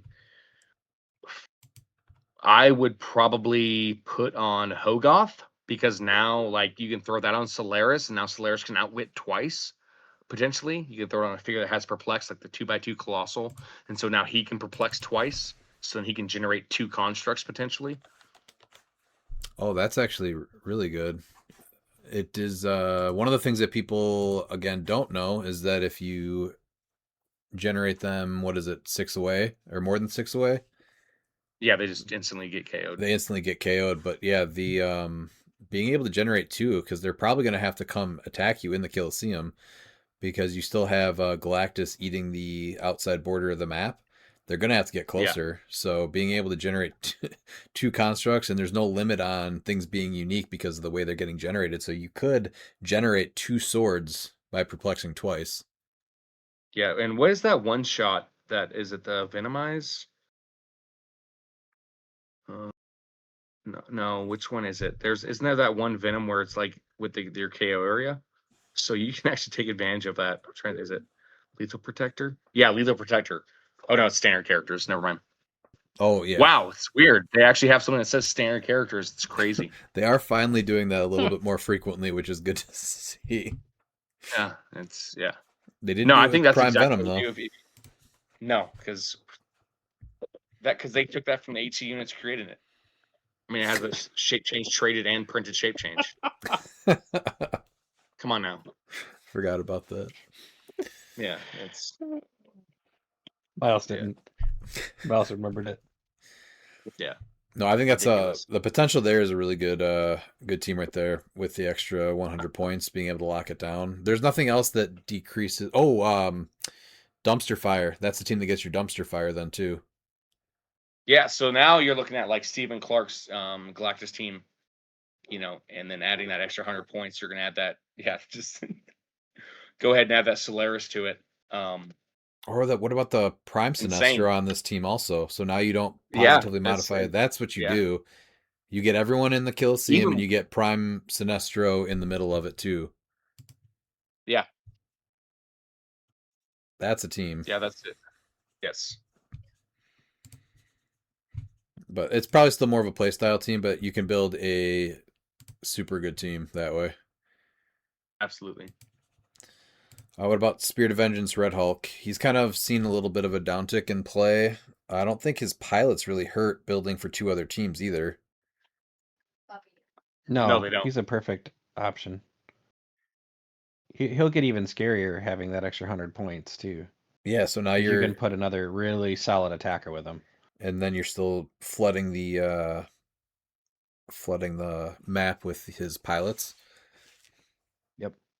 And was that Matt Leaner at our 2v2 that was doing the Colossal Dormammu with him to give him the extra damage to easily get him to get to his first pilot? Yes. Miles, So- that's right, correct? That's what you killed with the Dormammu. Sorry, was that I had to deal with the sun, so I totally missed that. No, he was saying at the 2v2, Matt Leaner played the Dormammu with the Spirit of Vengeance. Yes. Because that's what you took. Yeah, that's right. Yeah. No, yeah, as soon as that was the number one thing that I had to kill. I think that the 3v3, this is going to be another time where I think that this is might be one of his last rides, just because. And it's probably gonna be whatever slot you put that SOV in. That's where Karma's gonna come in, and that's the only slot that the Loki Sorcerer Supreme can be put in. I So think that Dormammu too for 25 points is just a piece to have in your back pocket, because I think that's one that you start building with, but in the end you cut him off a lot of teams when you need a couple more points to finalize it. Yeah. So again, those extra 100 points allows for cool shit like that. What about Prime Dormammu? No, never. That guy's got to be the worst Prime in Modern, right? There's a couple not great ones, but he's got to be the bottom. Yeah. Because every time you think that, like, oh, sweet, I think they can make it work, you're like, nope, it doesn't. Just for fun, what if you made him a pilot? Does he do anything cool with the his last click? Well, I mean, his decent attack, but it's when he starts the game, the opponent generates the Doctor Strange Rat Bystander in their starting area. Yes. Which, so, but, if you are aggressive, 12, yeah. So if you can, he's got the close combat expert, so he would be he'd still be at 12 for 4. And if you are being aggressive and you're the opponent's area, you won't. No, you won't. He can't positively modify his combat values while that Strange Rat's on the map. So he's being 11 for 3. God, he's so bad. Why is he so bad? This is a Prime. Yeah. Sorry. See, you're like, man, I think we can make him work, and then. Nope, to be fair, though, if you're going to be aggressive with him and you are going to fly across the map, you could easily find a way to probably KO the Rat Bystander. And now he is an 8, 13, 18 for 5. Yeah, but it's still, it's so bad. Yeah, I know. Still bad. Just wanted to see. So I'm sure that some asshole's going to play Beetlejuice, right? Nick is going, right? Yeah, of course. No, you have to, yeah. So I'm sure someone... How many teams do you think he makes? You know what? I'm going to be honest. He's going to make every team be at sideline or main force. There's 3 teams. I agree. I guess everybody all but one, because I know you will disown your wife and child if they have them on their force. Well, I feel like... I can promise you no one's going to main force him, but I feel like you still need to put him on one of your sidelines, because you would get 8. Everyone gets 8 slots, right? Because it's 400. Yeah, no, so that's the and that's the best right there with Trigon, is you want to keep that mystical theme. You bring that Loki in, so now you get Trigon with juice, just to make Trigon that much harder to deal with. That's pretty good too, right? Because I don't think Trigon uses any free actions. He doesn't. He has prop. I mean, defined pretty good. Right? Yeah. Strategically, very good. Gameplay, not so much. I'm kind of digging the Trigon, to be honest with you. Yeah, Trigon with Loki, baby. The Loki battery. Yeah. Does he have special powers? Trigon? Yeah. Stop click. Oh, okay. So turning off that's probably not great, but he is 300 points. I don't think so I don't even think shutting off those stop clicks even matter when you're playing him at 300. Yeah, I'm looking at it again. Because he can only be attacked once a turn. And it's just super senses and toughness. Yeah, so it's just a stop click, but I mean, with him only being able to get attacked once per turn anyway, I mean, that's pretty good. Do you pair him with Loki and Raven, the new Loki Sorcerer Supreme? I don't think you do that. I think you team him up with the Loki battery. I mean, that's good too. Yeah, I think that's what you do with Trigon. I think Trigon's going to be your Loki battery team. I would love to see someone play it. Because when you think about that team, you're like, okay, what the hell is going to be able to deal with this? This Trigon, because you're going to body block, Juice. Juice is going to have Mastermind, so it's like, okay, you have to, And then the cool thing too is that it's if he's the highest point character, he would take damage. If it's not the first time he would take damage, instead he doesn't. It doesn't say that he can't be masterminded too. Right. So he can just Yep. So, Like, oh yeah, you That's go ahead and hit. Yeah. We're just gonna go ahead and keep masterminding. Take Trigon. Seems like it's looking better and better. Yeah, totally fine. How are you I can see that's maximizing frustrating. Pegasus Cap? Is this the Zaladril team? Possible Amazon sword? What is it called? Godkiller sword?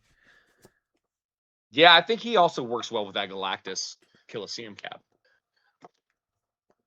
Yeah, you can help him fill in there, and then when they get close enough, nail him because he's got hypersonic, so he can always come right back to it. So that's a good play too. Yeah. What equipment is he getting? Still Mjolnir? Or no, because you would play him with Colosseum, so Colosseum probably gets Mjolnir. So what do you put on Pegasus Cap? Yeah. Well, you can put Destroyer on him. You can put Longsword on him. Those are both free. Yeah. So I you mean, just have so to what about decide. this? What about this? How would with Venomax, he now can make 2 characters not have defense powers. Doesn't it say he has to single? What's the wording on You are him? single targeting. It's still single targets. It's the same worded as everything else. The character just becomes a target. That might be pretty good then. What's the exact wording on him though? When he attacks a single character. Are you reading it right now? Yeah, when Captain America targets a single character with an attack, that character can't use defense powers. Oh, it's just that character. Yeah. But you're still able to attack someone else. So only one character can't use defense powers, but still. Yeah, so you would be able to. So you target that character, and it probably takes away the defense powers of the character you targeted, but then the other one still becomes Yeah. a I don't know. target. Yeah, that's. But I guess since it says that character, so you choose this. You choose a character. This is where the whole entire It's a becomes and single everything. So it's like, character with an attack. It says that character can't use defense powers yeah, though, so that's weird. That one needs a ruling for sure. but yeah, I can see that to where only the original target, even if the other target becomes hit. Or would that cancel it because no, it would take it away when you're targeting. So Yeah. and then you would need And to then the hit Venomax. first. Yeah, so this would happen. Venomax is This would happen all Venomax first. expires on hit. Yeah. So you have to hit first. So yeah, they would get their defense powers. The second one would, yeah, okay. That makes sense.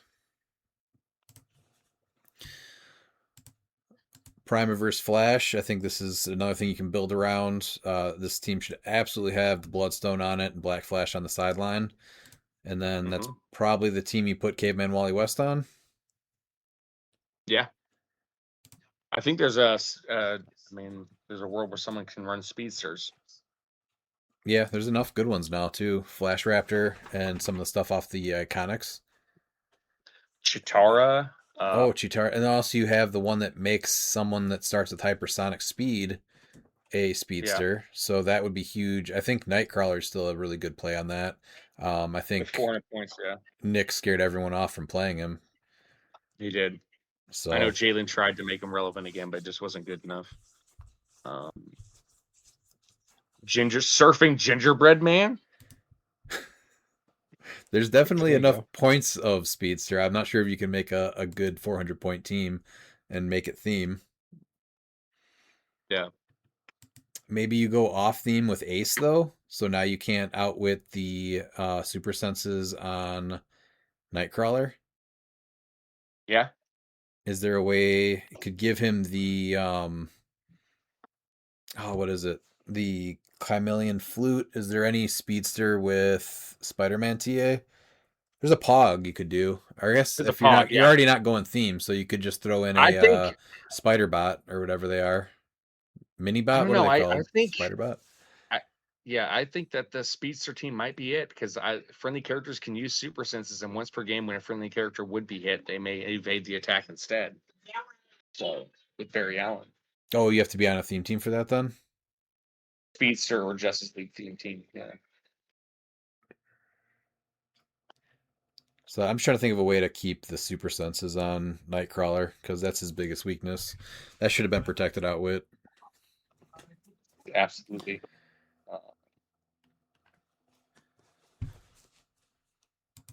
But with I think with the that team up card you have Flash Raptor. Could you bump up Flash Raptor to make a really good team? I'm at 100. I mean, What's his yeah. other?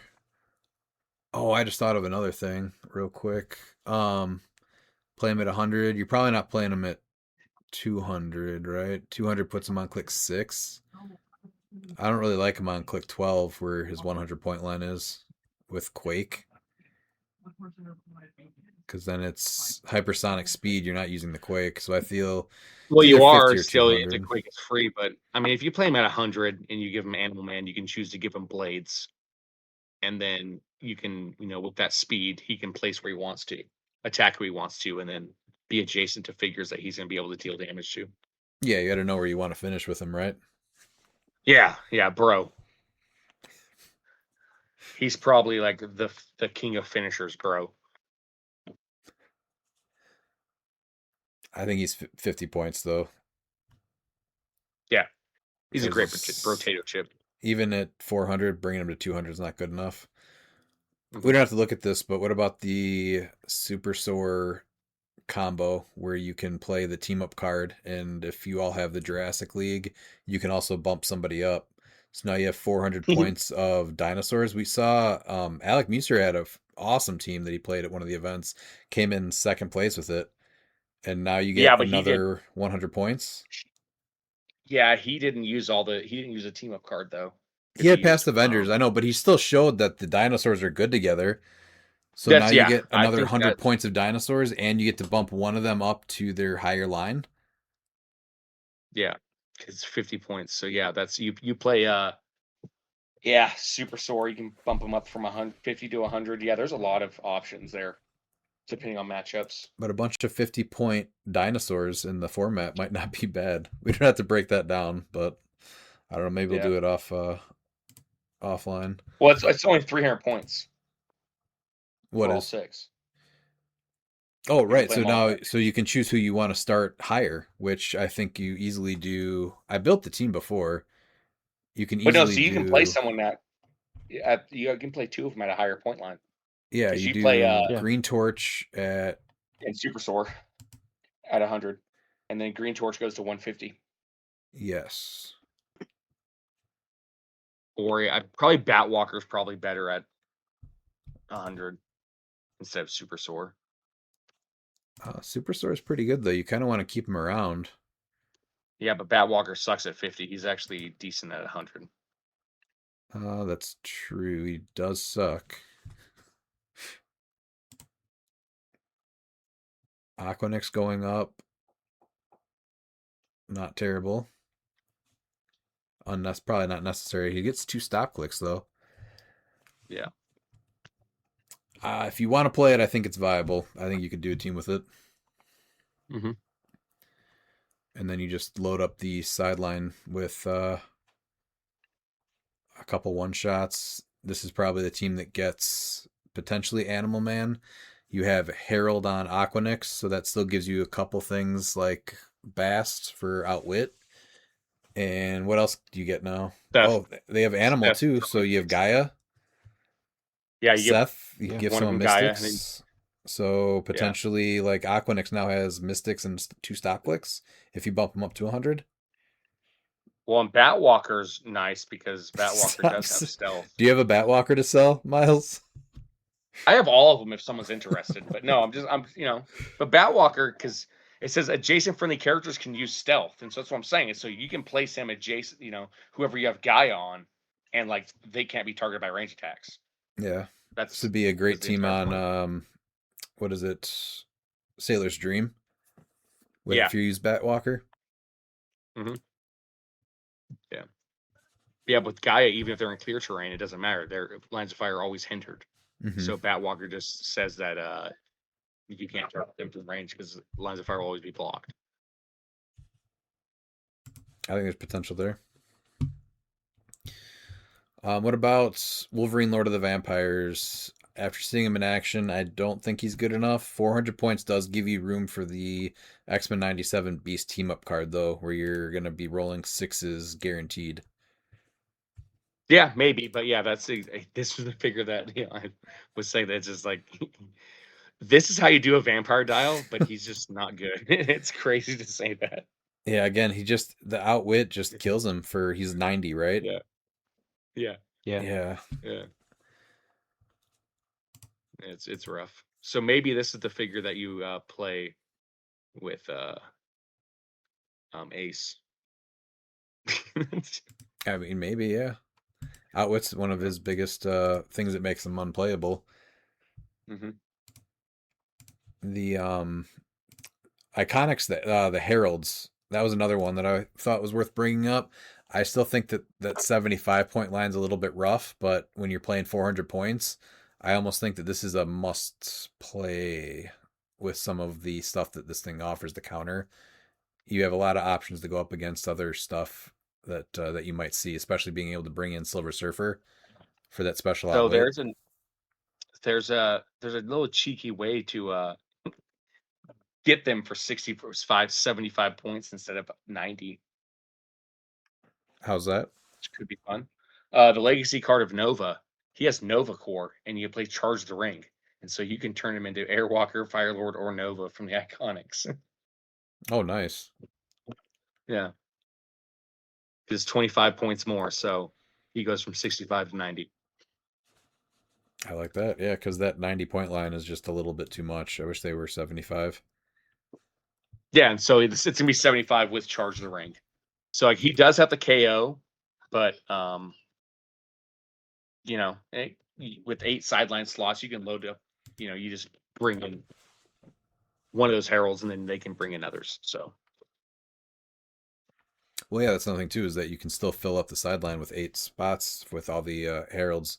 Even if you do go 90 points, again, you have a little bit more room to kind of play with stuff that's a little overcosted.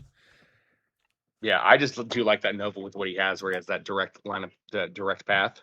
So like just Mm-hmm. especially with Avengers, past Avengers. So like just drop him off with what's her name, Zala, like on the back line, and then he just path adjacent to goes through all the opposing characters and deals them 3 Oh, he could with definitely get a knockback. KO for sure.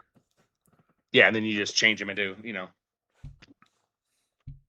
Nova, Airwalker, or even Firelord.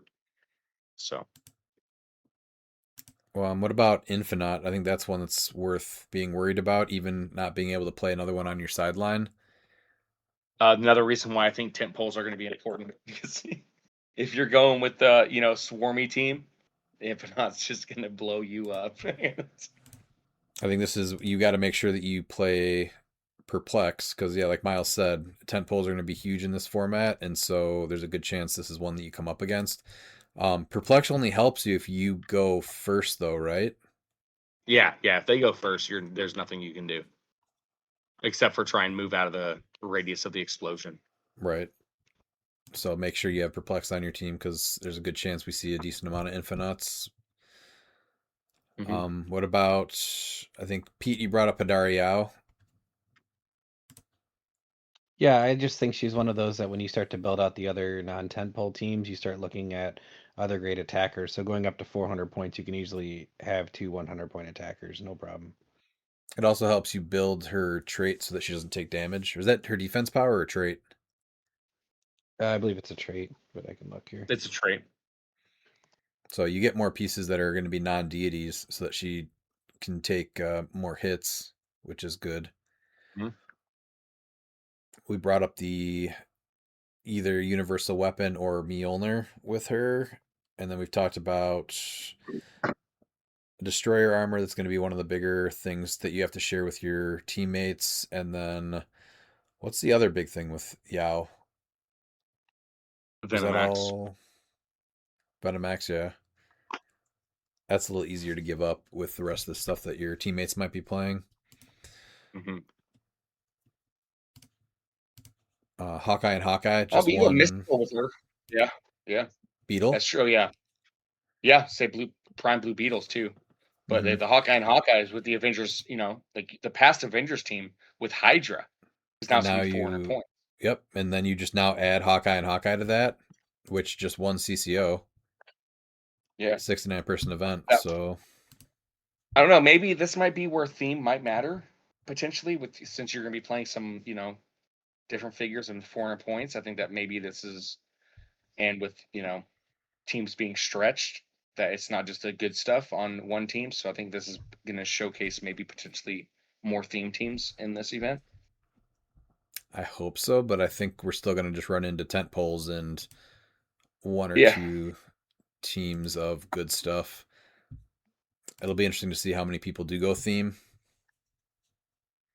Yeah, I think Prime Blue Beetle has a chance, but it's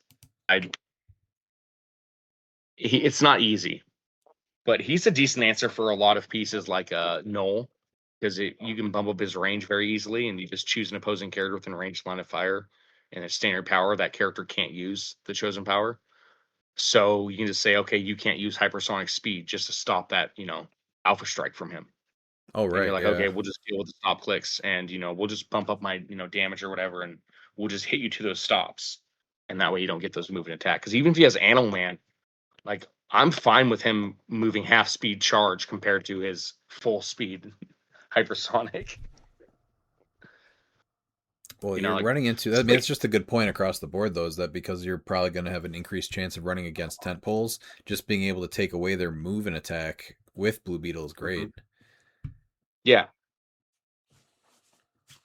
Yeah, and so you can use that offensively and defensively. I still think that he's a highly underplayed prime. I think Venomax will give people a chance to look at him more, even if it's not as crazy as. I mean, it has crazy potential, but like there's so much that has to go right for it to work. Like that's where the whole entire thing of like it was the same problem that we had with Black Leopard, where like Black Leopard was so much better on paper until Mjolnir. And I don't think the Venomax is to Blue Beetle what Mjolnir was for Black Leopard. I not at still think all. it makes him I think it makes him a really good attacker. But his first trick to be pulled off, a lot's got to go right. And it would be hilarious to see him just delete a tent pole. But I mean, that's also on the opponent. Just if you're playing a tent pole, like why are you leaving a figure that can even be mind controlled to move close to you? Right. You got to Like, know you the don't do counter, or you need to know Yeah. how to counter that with just placement in general. Yeah. What about But it's cool to see that this can be Sorry, what's that? play. So that's it's cool to see that he can be played. So because I know you've been high on him, but like I'm now finally up on the train because I'm like, okay, sweet. This now makes me be able to say, okay, he's a viable attacking prime now. Because Venomax makes him comparable to Rogue now with his damage output. I just being able to lose access to free actions or special powers just makes me not want to play him anymore, unfortunately, because he's an awesome piece. I don't think that special attack power is necessary. I think the two most important things of him are his traits. The free action does suck because he can't just be able to shut down the power. I will say that, yes, but and then not being able to running shot and using that other trait does make him suck. But I don't think losing his special power makes him bad. But it's It still just like means he can't. I don't know. It's still your prime. Not being able to pick like Pensai or Energy Still sucks, Explosion. yeah.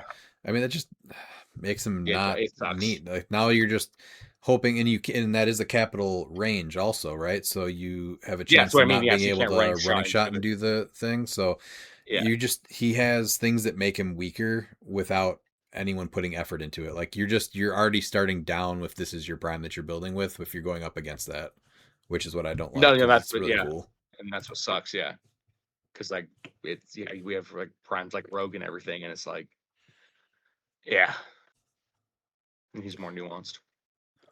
What about the Collector's Trove Juggernaut? Pete, you played that piece a bunch. Are you not as high on him anymore, though? No, I still like him. I think he falls into those teams where, like, with a Prime Rogue, as another attacker, potentially with Morph, and I believe he has X-Men too. And I He think you does. could slot him in Yeah. with Prime Cable. Like, if you're building themes, I don't know why you would, but you could. And so you've got a couple of options. I still think he's great, honestly. He just kind of has fallen out of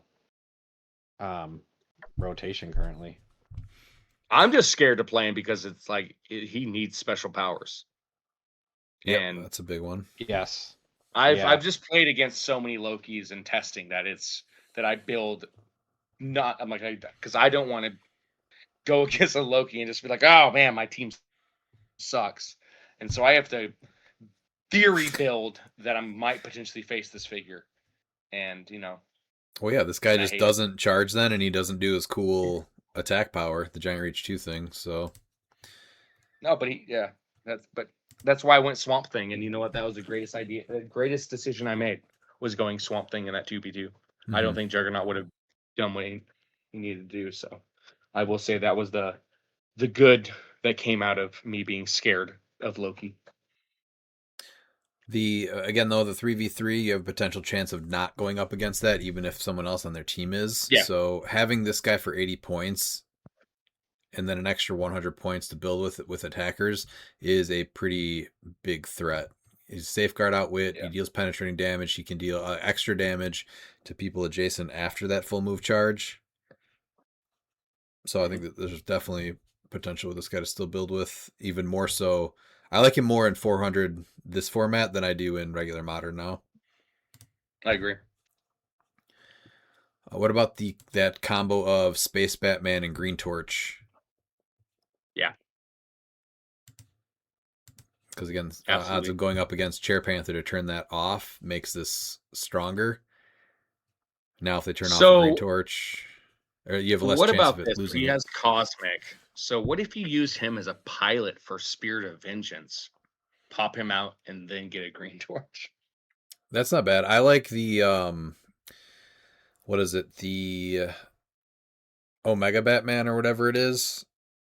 Oh, Having yes, that yeah. guy main forced, and then you bring this guy in with assist from another world, and then Yeah. you can power action to bring in Green Torch for a turn, and then Space Batman's gone, and you still have a really cool other Batman.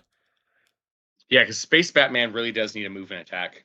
Because he's not a bad attacker at all. But No, but I mean he's playable with Animal Man, but I don't think in this format I'm gonna burn Animal Man on Space Batman. One of your No, teammates and I need mean, him. he's a 10, and with Omega Batman, you can just like, okay, he's a 10-point ID card. Yeah, yeah, exactly. To send out Green Torch, sure. Yeah. Obviously, Loki Sorcerer Supreme is something to look out for. That's one of the reasons that I think the Iconics Heralds are worth playing. The biggest counters to him are going to be being able to try to outwit that stop click. So Silver Surfer, Ace, what else? Is that Trick Arrow gone? That Trick Arrow's gone, isn't it? Or no? And Airwalker. What? The Airwalker says they can't use Cosmic Energy, but never mind. You can't outwit the stop clicks. You have to shut it down. I think it's just those two. Oh, Anti-Venom, the new Legacy. Oh, yes. So say the new Legacy Anti-Venom. Yeah, just can't use powers. So that's another really good one. Otherwise, I don't know. He does have a special power on his top click, doesn't he? Yes, he does. So you can help mutant him also. Yeah. So you can't knock him around. Mm-hmm. Because what is it? If they can use. Yeah, but if you wouldn't be able to remove something under them, right? Because it would create an illegal game state because they can't be placed. They're being placed, yes. Yeah. So you could it's also very important, too, is that Destroyer Armor does grant them a special power, even if they don't have one printed on their card. And so I'm not sure if that's been played incorrectly with Halt Mutant. That you wouldn't be able to move then, right? If you have it. Yeah. If you're equipped with the Destroyer Armor on that great size click, even if you don't have special powers on your dial, you still wouldn't be able to move or place within 4. Right. Yeah. Collector Trove Doom, I think that one's worth having an answer for. I like him with Universal Weapon. So I think that would be something to think about. I wouldn't play him with Prime Cable then. What's You the wouldn't want to other? give Prime. You wouldn't want to give Prime Cable Mjolnir in this format. What else is he getting with Mjolnir? Giant Reach 3, improved targeting characters for even his normal attack. That's not bad. It's 20 points though, but again, you get No, 400. Yeah. I know we talked about Prime Cable a little bit already. Again, the Sinister doesn't hurt as much to play him. Easier to get leadership on the team No. then. Yep. What's the other thing with Doom? Oh, trick arrows with Doom, because you can hit Yes. with the through the Doom bots Yes. and then still use a trick arrow. What about the Eternity Gatling gun in Modern? Because the Kyle Rayner team up card's still legal in this format. I'm trying to think of the things that can make the bystanders consistently. But no, you don't need a bystanders. You just need support. So yeah, no, because it doesn't Remember, matter. you have Life You Foundation. have Life Foundation. Yeah, so Yeah. you get the. Absolutely. Yeah. So Oh yeah, man, this is still gonna that be would a. be that'd be sick. As long as you don't flip it, Yeah. everyone just can use support, so everyone gets to do it. Yeah. So yeah, Absolutely. you can still do this. If that goes on for 400 points and ends up winning this event and they don't do anything about it, come on, man. Well, that's why it's fine. It's fine. It was just 400 points. Like they're not gonna be able to do this into 300. We need more data. Yeah, it's not enough. We need 3 years of data. And then we're like, oh, I know it's been a pain for players, but It's gonna he's rotate gonna soon, rotate. so it's fine. It's fine. One more Worlds. Oh man, I bet a team of terrible people are going to be playing. One will play Gauntlet Spidey, one's going to play Loki Sorcerer Supreme, and the other plays Juice. I bet at least one team plays that. If you want to be a really cool player with Eternity, and just put one thing on your sideline, and just put that Life Foundation, so that way Spidey can't take it off. That's also a way around Spidey with Animal Man, because Despero is not a Yume. Despero is at the beginning of the game, choose a game element on an opponent's sideline. So you have to choose it. And they can't leave its sideline. Oh, yeah, that's a good point. I forgot about that. So if you have Animal Man can't leave the sideline, and you still can choose to use it for this game. So that's your way around Gauntlet Spidey. If just you having like, one. You know what? We're just one sideline element. What do you think the theme teams? Potentially, I do think that theme teams are worth playing in this. It's going to be a little bit easier. Mystical probably a top And one. Avengers. Past Avengers, that's an easy one. That just gets even X-Men. stronger. And Cosmic. And What would you build with X-Men? There's no keyword cheat for X-Men right now, right? Yeah, there is. No, There's but you got Cyclops. enough. You got enough in 97. Oh, there to is. build Oh, you have Oh, Cyclops. there is Cyclops, and he is not bad. Yeah. Yeah. There's the team And of there's Cyclops. just enough in 97. You could build out a really good team from almost just that set, honestly. Man, do you just Yeah, use you just- Cyclops with Chair Panther? Yeah, why not? Now you have themed X-Men with Rogue, Chair Panther. Mm-hmm. Yeah. There's got to be a good team there. Get Jubilee on there. Potentially do a Wolverine with the Gambit from what is it? Well, there's no good Gambits. They're not that good. No, they're not, unfortunately. But the one Yeah, most but playable the one, one that does the shimmy like Jordan, that's the one you play. the one He from just- Hellfire Gal, that's the word I'm thinking of. Oh no, you gotta play the one with the basketball, because it's just No. I was watching a Facebook short, and it's like this. It's with Uncle Jesse, from Full House, and this girl like doing like a little shimmy move, and he's like, "Oh, where'd you learn that?" What? It's Jordan's signature shimmy. It just made me think of Gambit.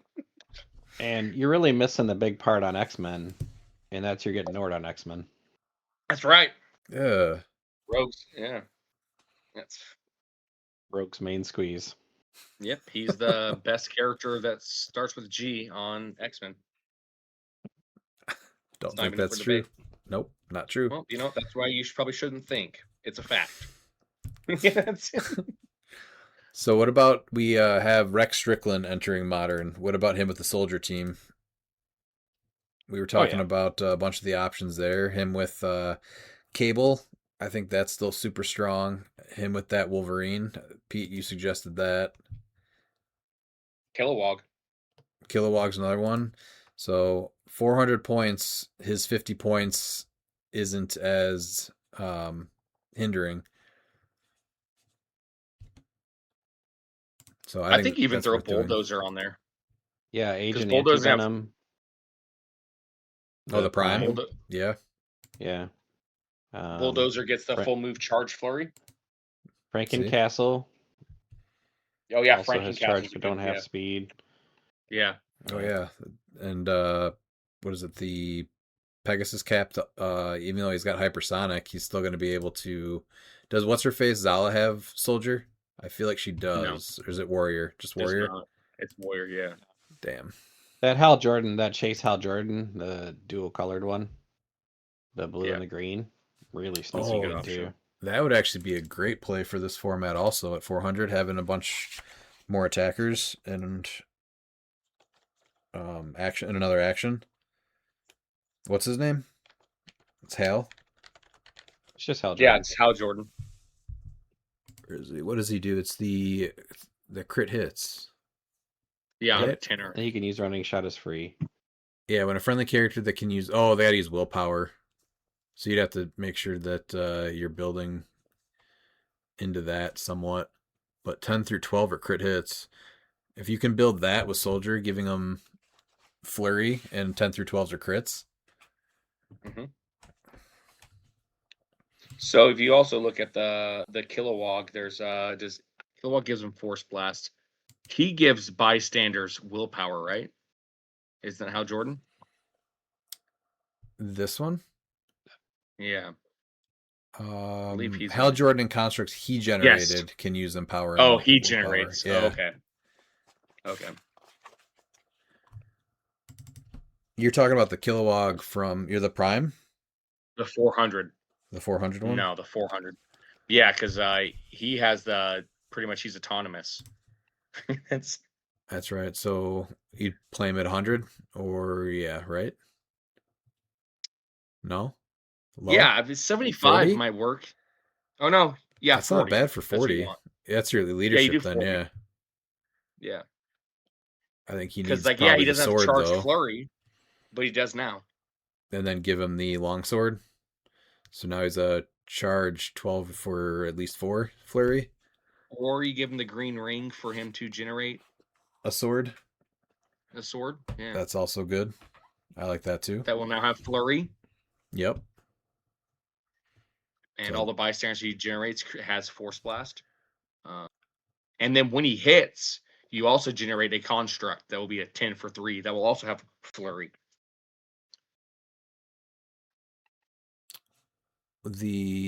Wait. They can't be... They're the cardboard ones though, right? Yeah, Yeah. that's fine. They'll still have flurry because they'll still have his. They'll still have They'll still have soldier, keyword. yeah. Soldier and symbiote, yeah. So I think that you can easily build a pretty good soldier team still. And they also get stealth, right? Yes. Yes. Any other? Did we say Sinister Syndicate? I think that's a top one. That's Oh yeah, with the Prime Venom, yeah, you're gonna see that, especially with being able to generate a spot. and especially since so many people had a problem with him being banned in silver, they're going to purposely play him in modern now. Wait.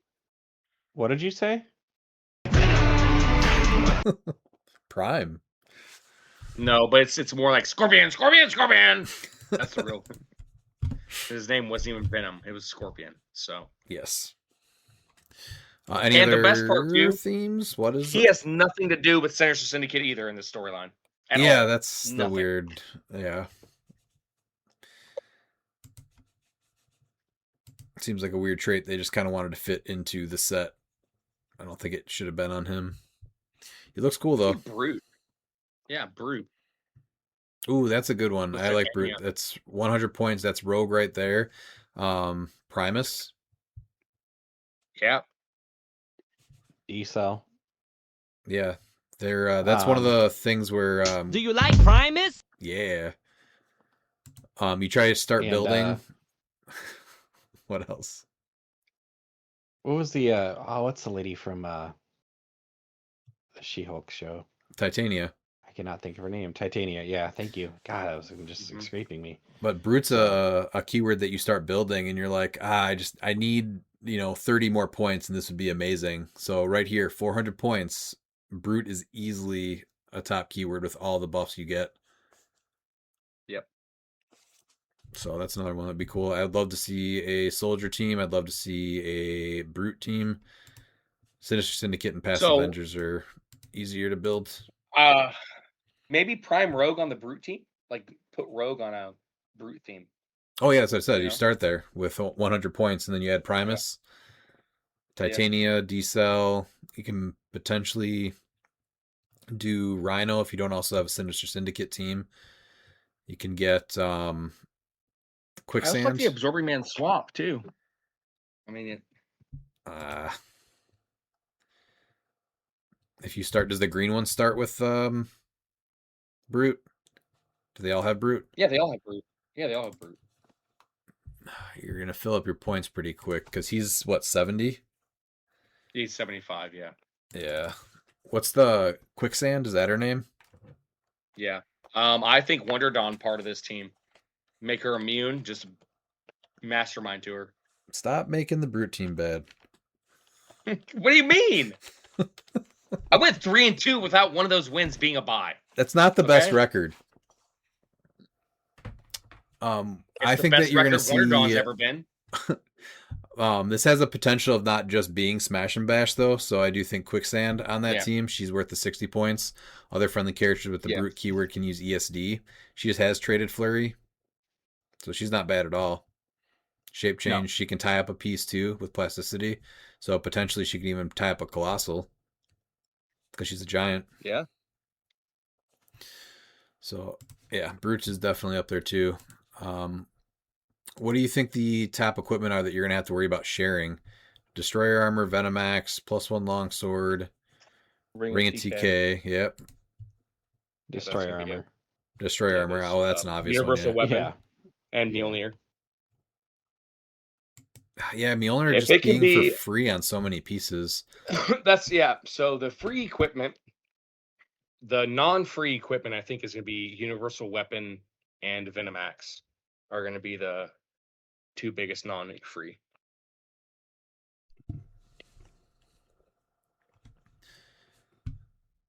You don't think the Blood Axe, or not the Blood Axe, sorry, the All Blood Necro Spear is going to be a top candidate? No, I think that's more situational for players. Man, they are, but I mean, giving the Battle Fury, and I think it's going to be certain characters. Battle Fury, Giant Reach 2, and 1s or 6s? Yeah, no, I think it's going to be good, but I don't think it's going to be where it's going to make all three teams like those other ones because they were free or... Yeah, that's true. Yeah, I'm not saying it's bad at all. I think we definitely see a decent amount of people try it out, though, and depending on how clutch it is, there's not really any... Well, you can go to Eagle Hub and watch Matt Zielinski just roll crit miss with his sweet Necrosphere. The only Carnage worth potentially playing is the Chase, right? In Modern right now. It's tough because I actually do like that map and terrain kit. Carnage, oh yeah, that one's 60. Not bad. Yeah, give him the Necrosphere. What about so you have 8 sideline spots. What are the top sideline stuff you have to fill it up with? Every team should have Animal Man. That's a gimme, right? Mimic, yep. I think his play's kind of been up and down. Knowing how to counter him, though, because there's a better chance. Again, people are going to be filling up their sidelines, so there's a better chance that you are going to see this. So knowing how to counter him, trying to pick up. I think Nightmare. Up. Nightmare. Oh, that's a good point. We should go over those. Do you have those up? I do. Do you want to go over them real quick? Because those Yeah, are so Nightmare is when an opposing character KOs a friendly character, you may attach a possessor marker from your sideline to that opposing character. The attached character can use that possessor's effect and has power return a possessor marker attached to this character to its owner's sideline. And when the attached character leaves the map, KO this marker. But Nightmare is when this character deals damage, they deal half as much damage to themselves, rounded up. So, like Null, for instance, would deal himself 6 damage if he hit 2 characters.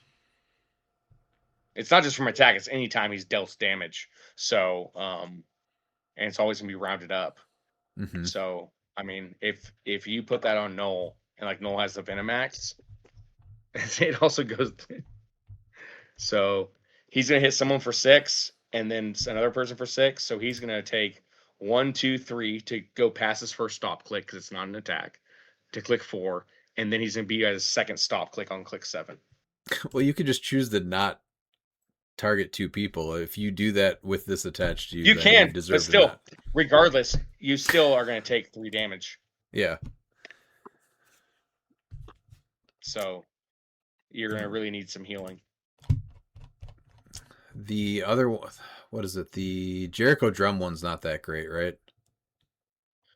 Yeah, Jericho Drum is this character can't make range attacks or used improved abilities. So very situational. Oh, actually, that's not Shanzar though. bad with again, I like taking that to Rogue. Yeah.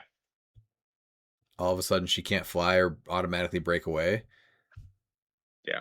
And then if she's taking a power action to remove it, That means then that she didn't move that turn. she didn't move, yeah. So that's actually really good. Yeah. So I do And like then you Jericho have drum. Shanzar, and when this character is given a move, power, or free action, after resolutions, you deal this character 1 penetrating damage. So even if they take the power to return this possessor, they're still taking 1 pen because it's after resolutions. Right. And it's just going back to your sideline, so you can use it again. I really like the patrons also. So just it makes you look at all of your characters and see who can even possibly use like 2 of some of these powers. So like Agamotto is when the character uses outwit or probability control, they may do so regardless of line of fire. The Oster one, this one is when they use perplex or probability control. After resolutions, you may heal the target 1 click. So there's people that can just go crazy with that. I used this on the regular Cable, who can prob every time, or once per X-Men, or an additional time per X-Men in the KO area. So yeah, you you perplex your opponents, or sorry, you perplex yourself up, you heal, and then you make an attack with them, and then you just prob them as many times as you can. They just heal 1 click every time you prob them. Hit or miss, doesn't matter. Just keep probbing them. So she's really good. Oh, yeah. And then Hogoth, you're able to use outwit or perplex twice if you can use it. So like this is insane with Nico being able to do the outwit and knock him back twice.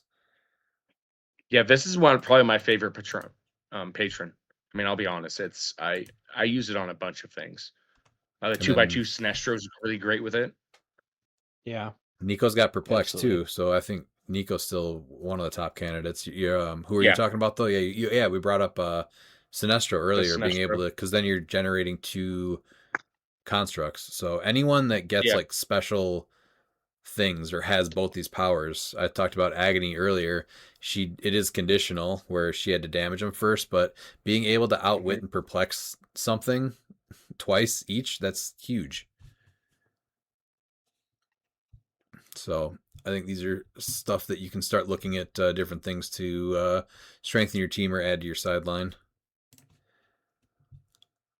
Ares, obviously someone's getting Ares. Probably looking at your strongest hypersonic piece. So Null. This guy goes on your Null team, right? Mm-hmm. Yeah. Someone's got to do Beetlejuice. What else are you putting on there besides one-shots? one shots you just got to balance out between your teams. Yeah, you just need to figure out like which ones you actually need. Because like, of course, it's nice to have them on every team, but you want to really see like which teams need them more so than want. Right. Some of them are only going to be able to be like if you have a colossal, like obviously, what's his face, Null. You're probably going to give him the Resolve of the Green since he's got willpower. Yeah. Or unoutwittable willpower, so he's a good candidate for that. Anything else you guys can think of for sideline that we're missing? Not really anything besides like the swap figures. There's not. I mean, treasure chest is. Yeah, I'm not a big fan of treasure chest. What about all of the terrain? We've had a ton of terrain come out now, and it's been hard to pick the best three. Heart-shaped herb, vibranium, upper body, sentinel head, phone booth, symbiote surface. We got that stuff from Batman. Is that an iconic set? The Batcave? I think it is. Yeah, the Batcave. Yeah. That's 5 points though, but you get 2 of them. So. Yeah. So it's worth looking at that stuff too. Being able to have the ring, kryptonite ring. Yes. Big play. There's a ton of really good terrain in Smash and Destroy that allows you to damage either yourself or stuff that's adjacent to you. Like the Snake Pit, you have is it laser turret and flamethrower? Flamethrower will catch people off guard. Yes. And then the dumpster fire. Again, this is modern, so not. Did it get banned or it got restricted? It got banned. It got restricted. No, it's temp banned. So, yeah. The it's dumpster fire. Yeah, too powerful. Get wrecked, birds. And then what about the top maps? Obviously, Major Brock's Bunker. Someone's got to have that one. So whatever that one's going to benefit the most, or whatever team. So probably like your rogue team. Is Shaded Realm going to be modern legal for H4H? Technically it came out in March, right? Yeah. Yeah, so it should be. Super limited though, so I don't know. Well, you know what else was limited for a while was Bunker. And they allowed that to go to nationals. No, this is before the Winamaps. You could have only get it at the H4H. Yeah, but there's still more out for that, right? I don't know. I think Shade Realm's fine. Oh yeah, it's definitely fine. It's not Bunker. It's not Bunker. Yeah. I'm just trying to see if you can add it to you can't. It's not. They don't even. No, they don't even have the 16x16. And it should be a ROC 2026, and it's not in there yet. Yeah, well, Corey was upset because he does the maps and he didn't get one, so he's like, I'm not adding it to HC units. Well, he had 4 days to try and get top 4. That's right. He did get closer than Brian, though. He did. That's true. Get wrecked, birds. The Tangle, I think that's one of the top paper maps. Ancient Labyrinth. Yeah. What are your guys' go-to maps? I play the same 3 maps. See, I think that's where you kind of run into an issue, though, because that might cross over with some of your teammates. So maps are going to be harder than you think. It is, but it's Aquarium, Mansion, and Major Brock's Bunker. And then I've also added recently the Sailor's Dream. I think Major Brock's Bunker, honestly, is on most build sheets, but doesn't see as much played. So I think that's going to be one that will, be easy to take off most. See, I disagree because I always play it, and everyone's always like, "Oh, not this one again." Oh, that's crazy. So I'm pretty sure that they've played it quite a few times. Well, see, that's beneficial. So like now, this is actually, I think there's a lot of maps that like are bunker-esque that can see play and take its place. Master of Time has a perfect one that is a very like pretty much a paper Major Brock's bunker, House of Mystery. So you just have someone say, okay, you want bunker? Okay, I will play House of Mystery. It's not identical, it's not exact, but it's still going to be similar. I've seen a lot of people playing Nick Fury's Safe House. That's another one that's kind of like that. It's got a decent amount of walls. Yeah, so then, you have someone with Safe House, one with Major Brock's bunker, and then one with House of Mystery. And I don't think that orange text is going to be legal for this event, as it was said. Oh, X Mansion. That's another one that's got a decent amount of blocking and walls, too. So HC units makes it so doors easy or to go windows? through everything. Unfortunately, no. They're too confusing. How do doors work? I don't know doors. Window. I like my house dark. I don't want to see. Anything else that you guys want to touch on the modern 3v3? No, I think we touched on pretty much everything. Everything. I agree. Pete? Did you guys mention Ancient Labyrinth? Because that's going to get played. Yes. I did, yeah. The only Okay. two paper maps that I think I mentioned, or at least in the beginning, was Ancient Labyrinth and the Tangle. The Tangle is probably my favorite paper map. And then I mentioned Nick Fury's Safe House. I'm seeing a lot of people play that, and X Mansion. Any other maps you'd like to suggest, basketball Pete? court. No. Not enough basketball court. That's where people are messing up. Not enough basketball court. Trash. Or Big Belly Burgers. Yeah, 100% Big Belly Burgers. I agree, Miles. That's not terrible. Is that a wall too? Or no, it's just indoor? It's indoor. Yeah. Okay. It's a parking lot, so I'm guessing those are cars. Yes, I think they are. It's not the worst map, Pete. If you put that out, I would not be upset. But, so the caveat is that if you play Big Belly Burger, you have to eat a greasy burger and talk with your mouth full when you're taking action. While playing and touching your opponent's pieces. Yeah. Yes. Well, I'm going to see that. Yeah.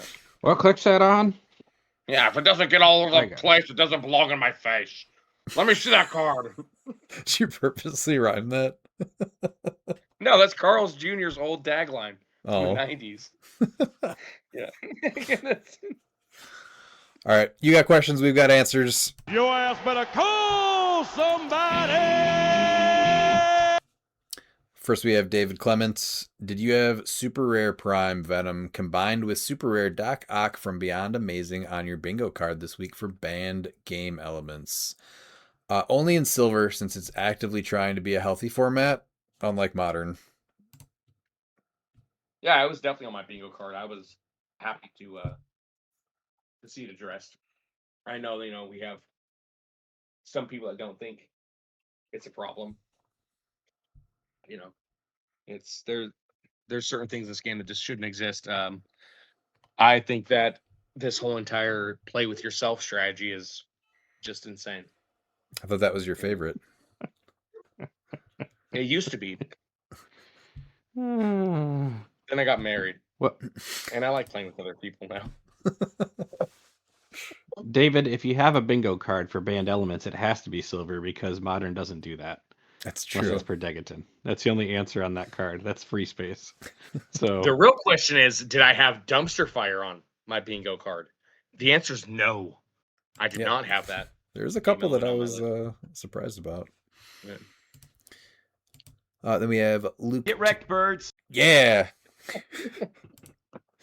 Then we have Luke Tokaric.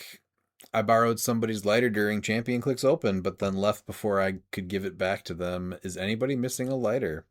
That's a lie. Luke only leaves Canada once a year for Worlds, and that's it. Yeah. Oh, no, he was there. I saw pictures. Absolutely was not. He was in Canada. Yeah. Yeah, he pretended he was in straight camouflage. You ever seen Dumb and Dumber 2? Yes. You know, with Rob Riggle, and Mhm. he's like, you didn't realize that he was part of that pillar. Yeah, that's Luke. At least Luke understands question segments, not statement segments. So thank you, Luke. That's true.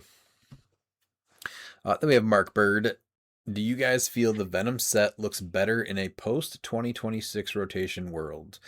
So after playing this game for as long as I've been playing it, I do not. I've hoped things like this kind of pan out in the past, year after year, but usually there's just new stuff that's still better. And the only time it ever does is when something comes out that just specifically makes an older piece better. That we have seen, but I don't think it's ever happened where you finally get rid of the thing that you want to get out of modern and then stuff is playable. As far as I think we say that all the time, right? That we'll Yeah. maybe after rotation we'll play this. Just never happens. No. Well, because what do you got to get out of rotation now? Belugiusburg. That's got to go. And then you're just staring Loki right in the face if you got special powers anywhere on your dial. So, no, we're good.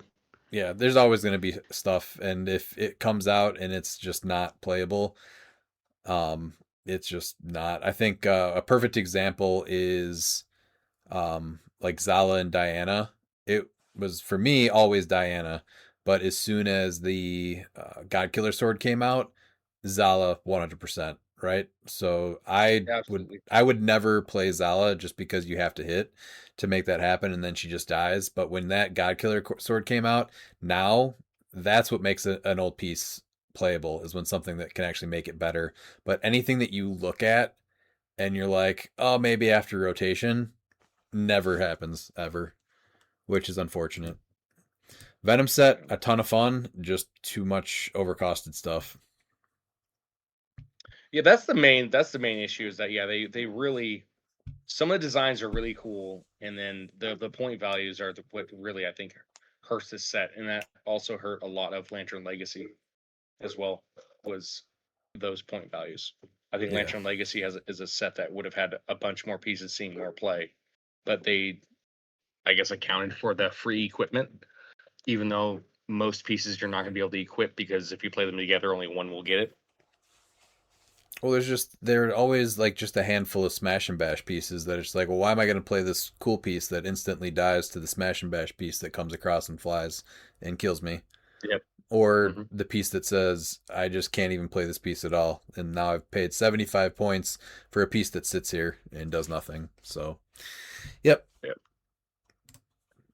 Pete, do you want to add to that one? Before I get more negative about it? No, I don't. Honestly, I don't think you're really being that negative. I think some of it's just like the new stuff comes out and we're all hyped for the new stuff. That's what ends up happening most of the time, right? Yeah. So, and this Venom set did have some really interesting things, but a lot of it is just really inappropriately costed in my estimation. When more than 50% of your chases are just like, what are these? And like this should help sell the set. It's just, I'm not going to complain Yeah. about the resale value of people doing it, but it's, when you can open up a case and the chases combined maybe sells for $100, which is less than a brick. Like that, and the price is going by playability. Like, let's be honest, like that's the entire reason for it. So, yeah, the amount of just it's And that comes down to point values. yeah, and design as well. Point values and design. You can have Even if, I don't know, the well stuff. costed, but if it's trash. Well, but it's, a lot of times, is it trash because of the point value? Most of the time, yeah. I mean, let's even look at your best example right now, Poison Thanos. I'd have to look at him to Don't give you don't you dare say anything negative about the piece to beat. What if he was 200 points instead of 300 points? No, no, that's 150. He has no stop clicks. Well, that's All what you I'm gotta saying. do is So just- I'd have to look at the piece a little bit more to even give you like Yes, so a you better just look at him estimate. But if you just looking at the set, right, within so the but set, I'm you're telling like, you, okay. I'm telling you right now, would you play this 300 point piece at 200 points and you instantly can say no? That says a lot right there, right? That's Yeah, and I'm just looking at it from within the set itself. So you can just look at this compared to the Carnage Goddess Symbiotes and Null. So Null's 255, multiple stop clicks, generates 80 points figures. Carnage Goddess Symbiotes has 150 point or a 125 point line with 2 stop clicks. Yeah, I know you make hybrids or your hives with Poison Thanos. He's got no stop clicks. That's 150 points. And then you're like, okay, I think I can play him for 150. Like, that's when you're looking at it when you're comparing value to value based off of figures in the same set and same rarity. Mm-hmm. Common Spider-Man is a better 70 points than this Thanos is for 75. Yeah. Wow. All right, I'm going to go to number 2. Kid Chaos reporting on absolute beaters in the game is great. His no vegetables, all meat approach to the game and hard-hitting figures is very much my play style when not playing in major events. That being said, do you think the Null hype train is going to die down over the coming weeks, or will we see him in volume at events for some time to come? So I think ROC Cup is his test, but I think he's going to see a ton of play, and how that goes is going to decide if he continues to see play into Origins and Worlds. But I think he was a very well done piece, and the potential is absolutely there right out of the gate. Yeah, first Null sucked. This one seems pretty good. Well, the first Null I don't think suffered from the game changing. Yeah, it does. Yeah. Yeah. I don't think he's going anywhere. I absolutely think he's going to be one of those pieces that you're going to sit down at a table, 5 events from now, and somebody's going to put a null on the table, and you go, "Oh yeah, that thing's still here, huh?" And he's a piece that's just going to get potentially better depending on equipment that comes out and pieces with the symbiote keyword that comes out. So he will continue to evolve even just in his time in Modern. Number 3, if there were to be a main event wrestling style between current Modern figures, which 2 figures would you put up for the championship belt? 2 figures up for the women's champion belt, and 2 teams of 2 figures for the tag team title, both figure synergies with each other. Decide the matchups collectively with each other and predict the winners. I think this is an awesome question. What did you guys have I feel like I should have for... prepared for it. Oh, you didn't answer this one? This was one of the best No. ones to prepare for. So for the men's title, I had Coliseum Cap and Null, and Null takes it.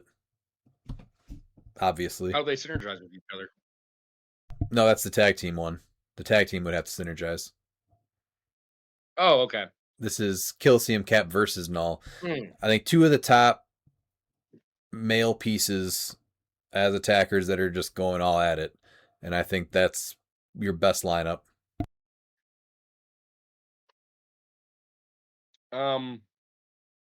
Yeah, it's not bad. I did have Swamp Thing That's a good one. in there. Versus who? It was Swamp Thing and Spot. Okay, 2 completely different people then. Now, real close third was Detective Chimp. He'd be the referee, maybe. Yeah, absolutely. Yeah, he's the ref. Common Thanos. Like, let's be honest, it's Common Thanos. Oh my god. You got one half of this right, Redmond. You got Null. Null's in there. Null versus Carnage God to Symbiotes. You got That's a good one. yourselves an Obafemi versus Brock Lesnar. Kind of throw down right in the center of the ring. What about Venom God of Symbiotes and Carnage God of Symbiotes? I like it too. That's a great one. That's like throwing Gunther in there with him. 3-way dance. No, they banned Gunther in Modern and Silver. Well, not in Modern, because nothing gets banned in Modern unless your name's Perdegaton, so... Yeah, he's German. So Oh, that's fair. Okay, I see what you're doing now. So your women attackers are what? Prime Rogue and what So else? Prime Rogue is 100% for Hadari? sure, right? Ooh, Hadari is a good one. I don't know Nico if Yeah, is that's it. a That's top it. contender, but she's too much support. Rogue just eats her, right? Smashes her. yeah, and so does Yao, and Yao just eats her. I went with Prime Scream, but Hidari's pretty good. 1-on-1, I think Prime Scream has a chance Until she against takes Rogue. one I think click. it's Prime Rogue and it's Hidari. Those are both Yeah, good. those are who I got. All right. What about tag team? I have Prime Cable and Sinister versus Hydra and Animal Man. See, those were good. I had a I Sandman really like and that. Sandman and Mysterio, Oh, excellent. and then we're gonna go with Rogue and Titania. Oh no, that's for my females. Yeah, so 2 teams of male figures is that, and then we're gonna go with Animal Man and Swamp Thing. Okay. The rot and the red, or the green and the red.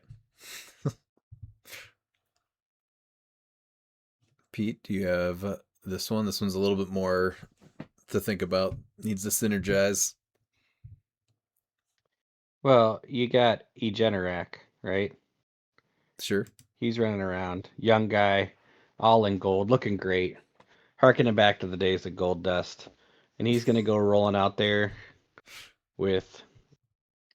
I'm looking for someone really quickly here, but I'm really failing miserably. How did you Silver pick him Surfer and then? Stardust. I thought you were gonna go That's Gold Silver Dust. Surfer and do silver and gold.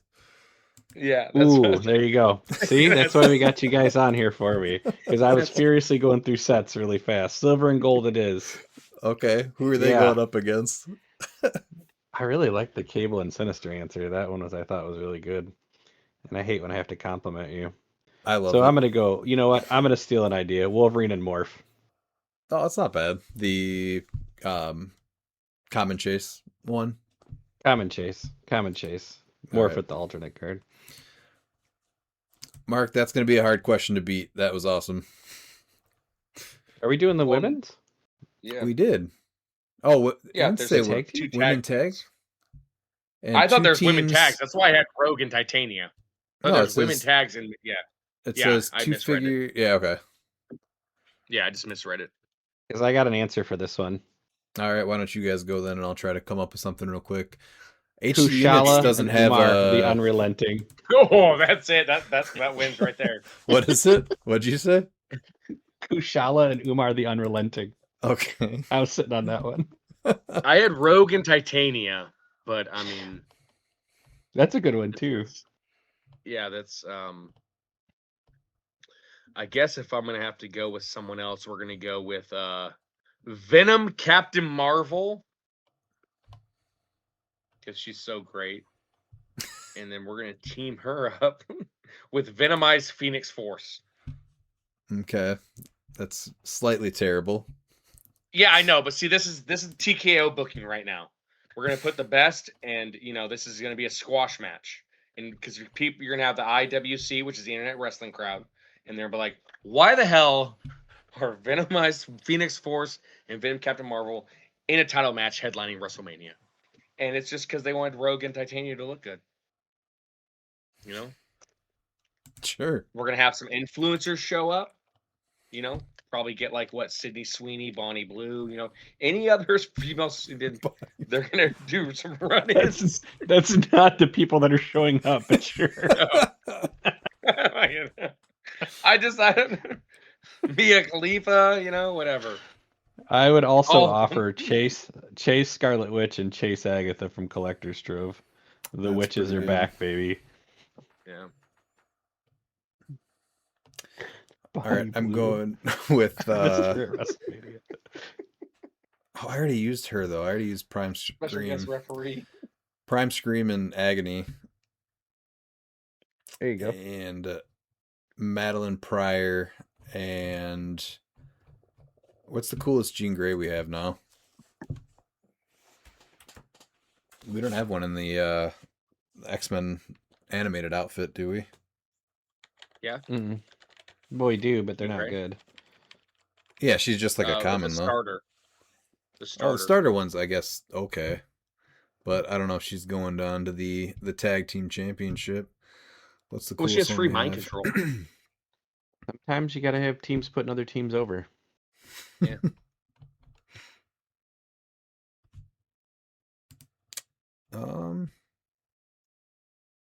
How about the Jean Grey from Hellfire or XDPS? Yeah. The Black Queen. That's a good. Mm-hmm. Yep, there you go. Oh, That was a you know good what? question. Mystique and Oh. Rogue. That's mine. Deadpool Weapon X Mystique, right? The Legacy. I actually like. No, not the Legacy card. The one from. Man, is it X-Men Rise and Fall? There was one that was a little expensive, but she could put up a fight. She got stronger the I more that wanna say, people yeah. were next to her. Yeah. I think it's that. I want to say it's that one because yeah, she had a Awesome sculpt for the outfits. Yeah, X-Men Rise and Fall. yeah, the super Ooh. rare. Yeah. Yes. I got a thought. It's breaking all rules of HeroClix though. You're getting Prime Rogue, and you're getting Prime Emma Frost on the same team. Where's the Prime synergy? time. They're primes. I don't know. I just wanted to put 2 primes on the same team. But yeah, because she gets +1 damage full map. That's true. So just legit synergy in the game of HeroClix. Mm-hmm. All right, going to. That's why Titanium Rogue wins it because it wants us to pick the winners. Titanium Rogue takes it. Well, they're brute though. I think he's so that's probably good. right. I mean, Yeah. anyone that Rogue takes is probably winning. Yeah, she carries. After their grueling match, Yao and Rogue, they team up to go like the superpowers for the tag titles. That's what's winning. Let's go to McConnell Lamar. Hey, gents, thoughts on this modern team? Let's see. So this is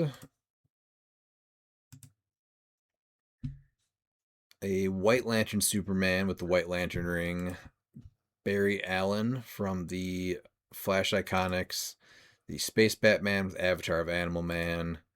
Hal Jordan with the Sinestro Corps ring. The 039 Rare from Lantern Legacy. So his is just perplex, and when Hal Jordan uses it to target an opposing character after resolutions, he may knock back that character.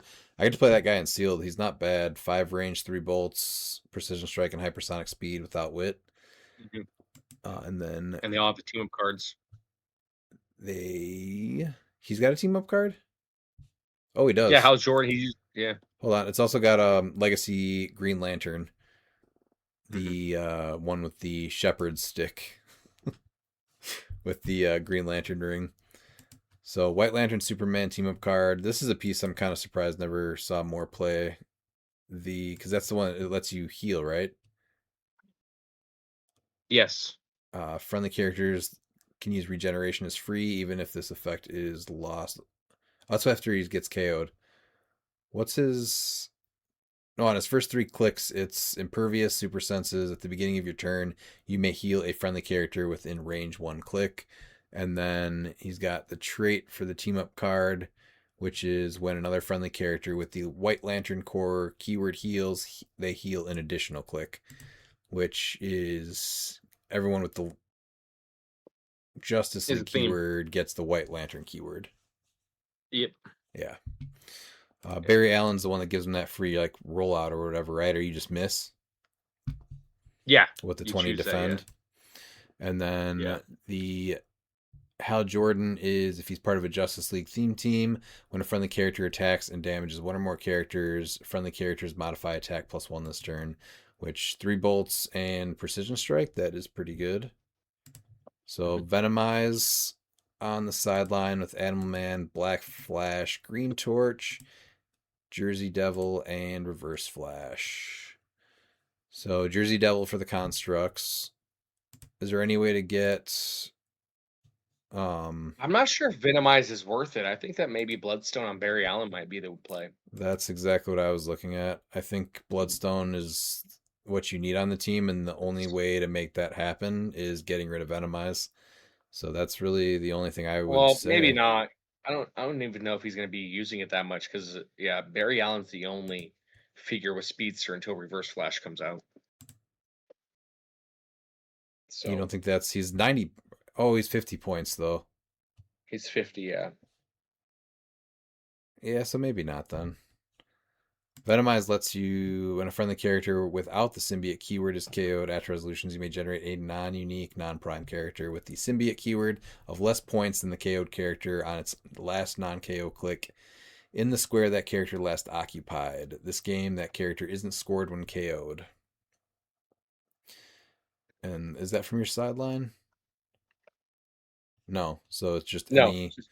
any symbiote. Yep. Yes. So yeah, I don't think you need I like it. the Bloodstone, but it's got a rollout with everyone. You got a ton of healing, and when something dies, you bring in the thing with Venomize. So I think this is pretty good. Yeah, I like it. I almost think that maybe Sinestro Core Ring on Hal Jordan might not be worth it, like giving Hogoth double outwit, double perplex. So getting rid of Venomize for that. I think that's really the only wiggle room is that Venomize. Yeah. But yeah, So you double take off the outwit, Sinestro double Core Ring. perplex. That's not bad. Like, I know you lose the constructs, but I mean, He still it's the has. same thing as -2 perplex because you're gonna use it twice, and then you also get double outwit. So I wonder if he was trying to force Jersey Devil really quick though, because he has White Lantern Ring and Sinestro Core Oh and yeah, Green Lantern. So I don't think that's like a yeah. necessary thing to do though. No, I was just thinking trying to make Hal Jordan like that nasty support because like double outwit is really good. And Well, the yeah, double we were perplex just because talking about Hogoth, right? He's got Perplex, he's got hmm Outwit. Now he's able to use both of them. Yeah. Yeah, I think that's a great option. So I think I like I'm that just trying to better. see how you're getting through blocking on this team. Nobody blows it up with movement, so nobody, and I don't Barry know Allen. super strength on Superman to do. Oh, he ignores it Barry without can move blocking it through it. up. Yeah, he Yeah. Superman can pick up barrier, but Yeah. Barry Allen, you're not gonna just throw him up. No.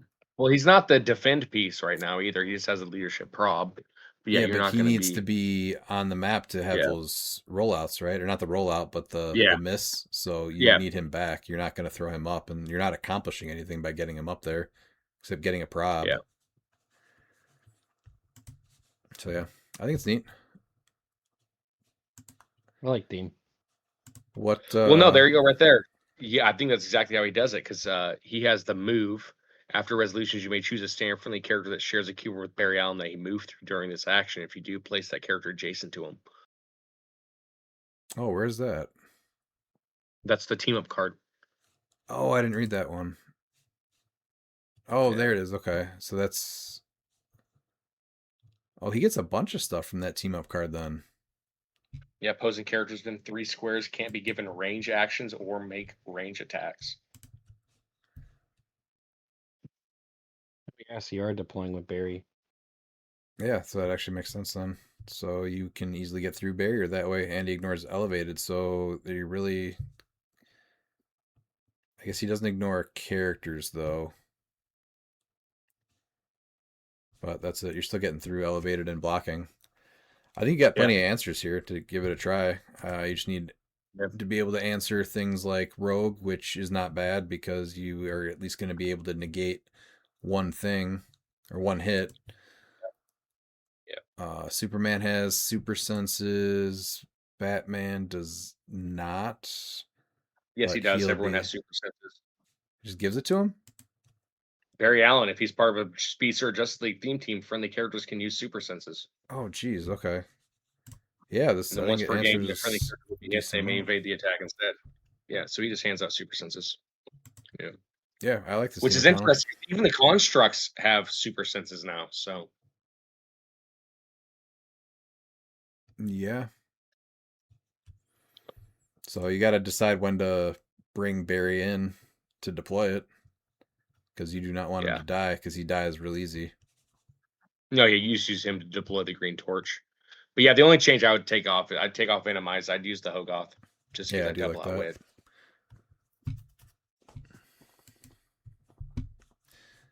All right, and then McConnell also asks, what are your top 3 figures that you are surprised don't see more modern play? So I'm gonna go with release day Agatha. So many people are complaining with the one shots, and she is a great answer to them. Yeah, so it's tough because like I'm honestly not surprised these figures aren't seeing play because they get stopped because they do interesting things for free, and so we know what that is. So I'm trying to think of like figures that would surprise me. So I want to say Swamp Thing, but like I understand why he's not seeing play. That's tough. Pete, do you have one? 'Cause, While Miles thinks. Symbiote Sorcerer Supreme for 50 points. Especially the fact that, I mean, I know he does have a special power on his dial split, but he's still just hypersonic, getting somewhere and attacking and getting away. So I'm Okay. really surprised this dude's not getting more play. Legacy Collector. I'll go with that. I'm surprised that he has not seen play. Yeah, there was some talk about him when he first came out, and I don't know if anyone. I think we maybe saw one person play him when did Collector's Trove come out? January. I think there was like a ROC or a CCO event that we saw one team that did well with them, maybe, or maybe they just played him. I don't even know if they did well with them, and that was it. Yeah, because the problem is that if the single equipped character chooses, they equip an unequipped character, the damage from this attack is unavoidable. Like, so it sucks because there's certain equipment that can't be unequipped by opposing effects, so they're still able to pick that, which is unfortunate. Oh yeah. Yeah. My second, I am surprised we do not see the Chase Loki Sorcerer Supreme more. I thought he was going to see way more play right out of the gate. But I do expect a similar path that Juice took, where, between Nats and Worlds, he's just going to explode and, he'll get unlocked and we'll see a rise of him. He will become a problem for sure. Well, we saw that, and McConnell saw that firsthand too in that event at Highlander Games, and playing it. So, yeah, it's going to see some play, and it's going to Just needs more time to be better. I don't think it needs more time to be better. I just think that it's to seeing it maximize being it, played. though. They're not playing it. Yeah, we'll see it play at nationals just like we saw with Juice Yeah. at last year's nationals. So, let's go. I'm gonna have to go with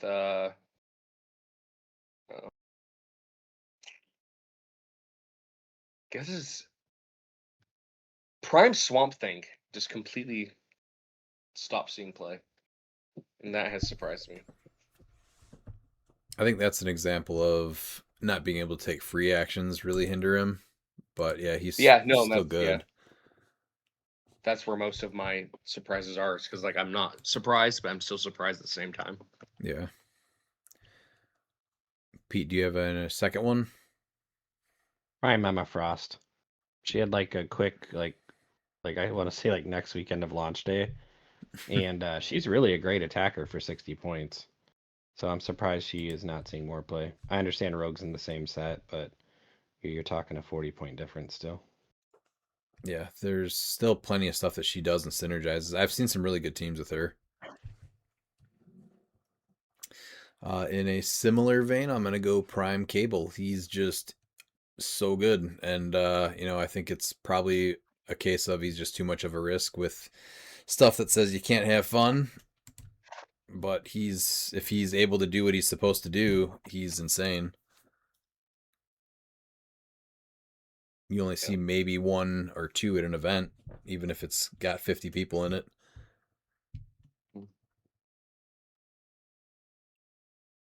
So my third one, Ricky played her and I played her, Tasmania, but I don't see anyone really playing Titania, and everyone knows how much play Rogue sees.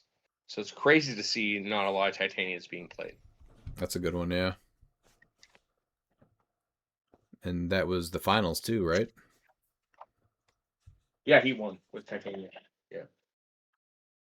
But he teamed her up with Rogue. Oh, I was thinking it was the duos event. Didn't they play? They did in the finals, yeah. Yeah, didn't you guys too, or no? I don't think I played Titania. No, I Or didn't. maybe you didn't. Okay. We didn't play Titania in the final in the 2v2. No, but yeah, Ricky played Titania in both modern events. Yeah, solid play with Rogue. Pete, what's your third? Spider-Man, the Asgardian one. Asgardian's got a big uptake. There's tons of things that you can do with him. You get to roll a D8 for closer range attacks for 55 points with probability control on his dial, and a stop click in there too with leap climb. And the one shots, there's a lot you can do with this piece, and I'm really surprised he's not getting played. Is that that's the D8 one, right? Yep. Yeah. Then we have Caleb Cadu. He sent us a few modern teams. So first one is symbiote themed. So this is Soldier. Okay, so Hal Jordan with the Blue Lantern ring, Prime John Stewart with the Ultraviolet ring, Rex Strickland, Kilowog from the 400 set that we were talking about before at 40 points, Clintar at 40 points with Avatar of Animal Man, and then Alfred Pennyworth, who now is an 8 attack flurry with sidestep and stealth. I already had stealth with Batman ally. So he's giving Hal Jordan flurry. So we kind of just talked about this team a little bit, right? Or a couple of these pieces on this team.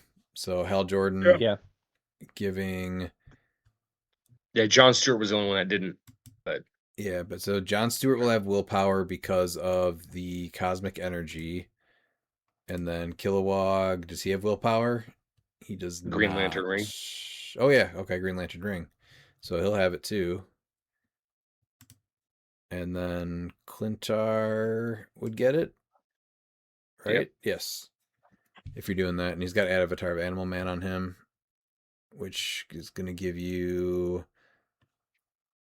What are you taking with that? Regen? Oh, that's not bad then. Yeah. 19 defend. Does John Stewart work with this team though? At 50 Yeah, points? I mean, you're generating swords that have flurry. Yeah. So you hypersonic up and then free make an attack. You're getting the sword that can flurry now? Okay. Yeah, and then when he attacks, they also lose all their keywords and gain that, which means they can't use the effective equipment. And then he's throwing in Ravencroft Institute at 10 points for either all characters can use Battle Fury or all characters can't use Battle Fury. Fortify, Halt Mutant, Spectral Armor, Animal Man, and Ares. So yeah, he can get up there, Halt Mutant on him, and also prevent a little bit of damage. She's got the upper body too, who's got super strength. Kilowog, but no, 40 points he doesn't. So I think that's the only thing is no one can pick that up. Yep. But I would like to see how teams like this start doing. Do you think this is? I think this is a team that needs to go first. Yeah, absolutely does. Yeah. And if you don't have super strength, I don't know if Alfred's going to be able to do what he needs to do. Being able to bring that upper body back is nice, or the head. Yeah. So I think that maybe that 20 points you could spend somewhere else. And then, do we like Clintar on this team?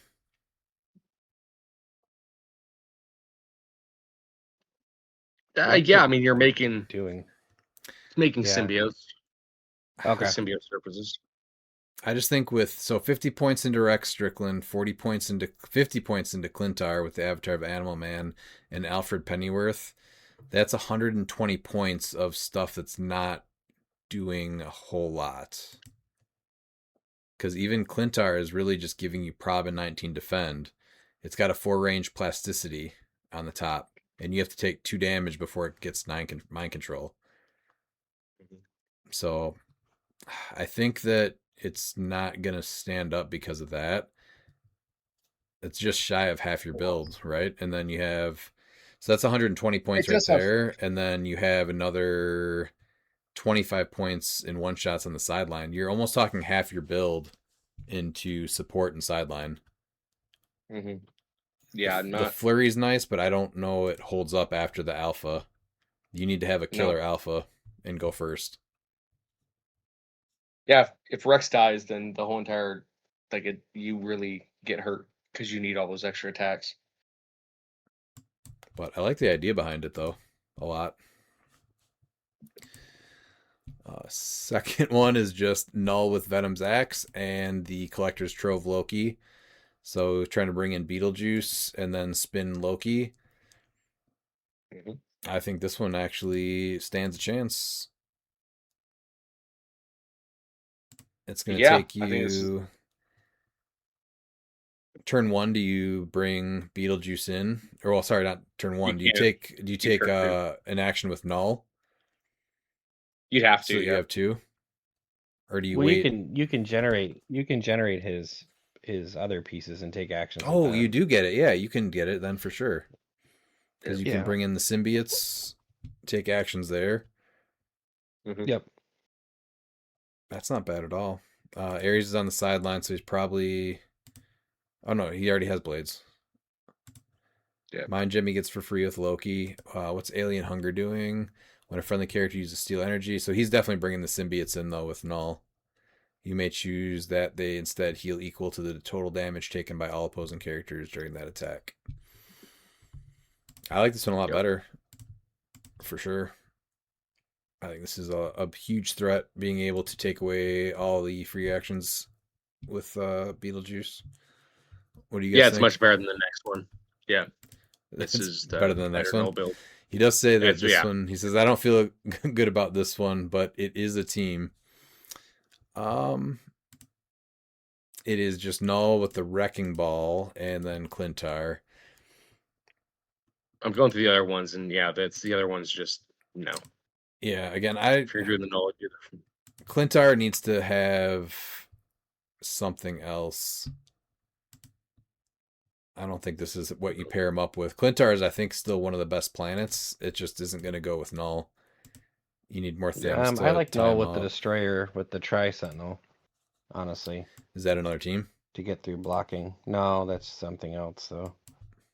That is something else. No, well, he does that. Well, he's got Null, Destroyer armor, and then Lucas, PJ, and Scott, and then Crimson Bands of Sidorak, Fortify, Hall of Mutant Spectral Armor, Ares, and Reverse Flash. So I don't think this one's gonna do it either. Loki team. The Loki team for sure. And then last one is Carnage got a symbiotes with the All Blood, the Necrosphere, Zala Jarrell with the God Killer Sword, Kilowog from the 400 set, Clintar with the Avatar of Animal Man, and Molecule Man Legacy card. Missing TK and Perplex. Zala can't drop Carnage got the symbiotes, right? No. Cosmic. It's cosmic. Yes, you can. Where? Yeah. Just cosmic. Oh, She there it dropped is. them Yeah. off. Okay. There it is. Yep. And then Yep. he's just going to be charging once, though, right? No, he's got Flurry. Okay. Charge flurry. Yeah. Yeah. I don't think I like Kilowog on the team anymore, though, since he doesn't get Flurry with Rex. I think this is a Rex play. No, he's just autonomous. Move for carrying and stuff. That's I don't think he's doing enough, you move him. though, with... What is he doing, though? It's an 8 charge, 11 attack, 3 damage. Yeah, and he's making a sword, but yeah, no, it's... Again, you're going with... Kilowog isn't going to be doing enough, and then you have Clintar and Animal Man. That's 90 points, and you just don't care about Kilowog and Clintar. Zala is an easy takeoff, and then it's just you versus Carnage got a symbiotes. Yeah. right? I mean, Yeah, honestly, it's not. is it better if you just take away Zala, Kilowog, and Clintar and play Carnage at full? If those are the two options?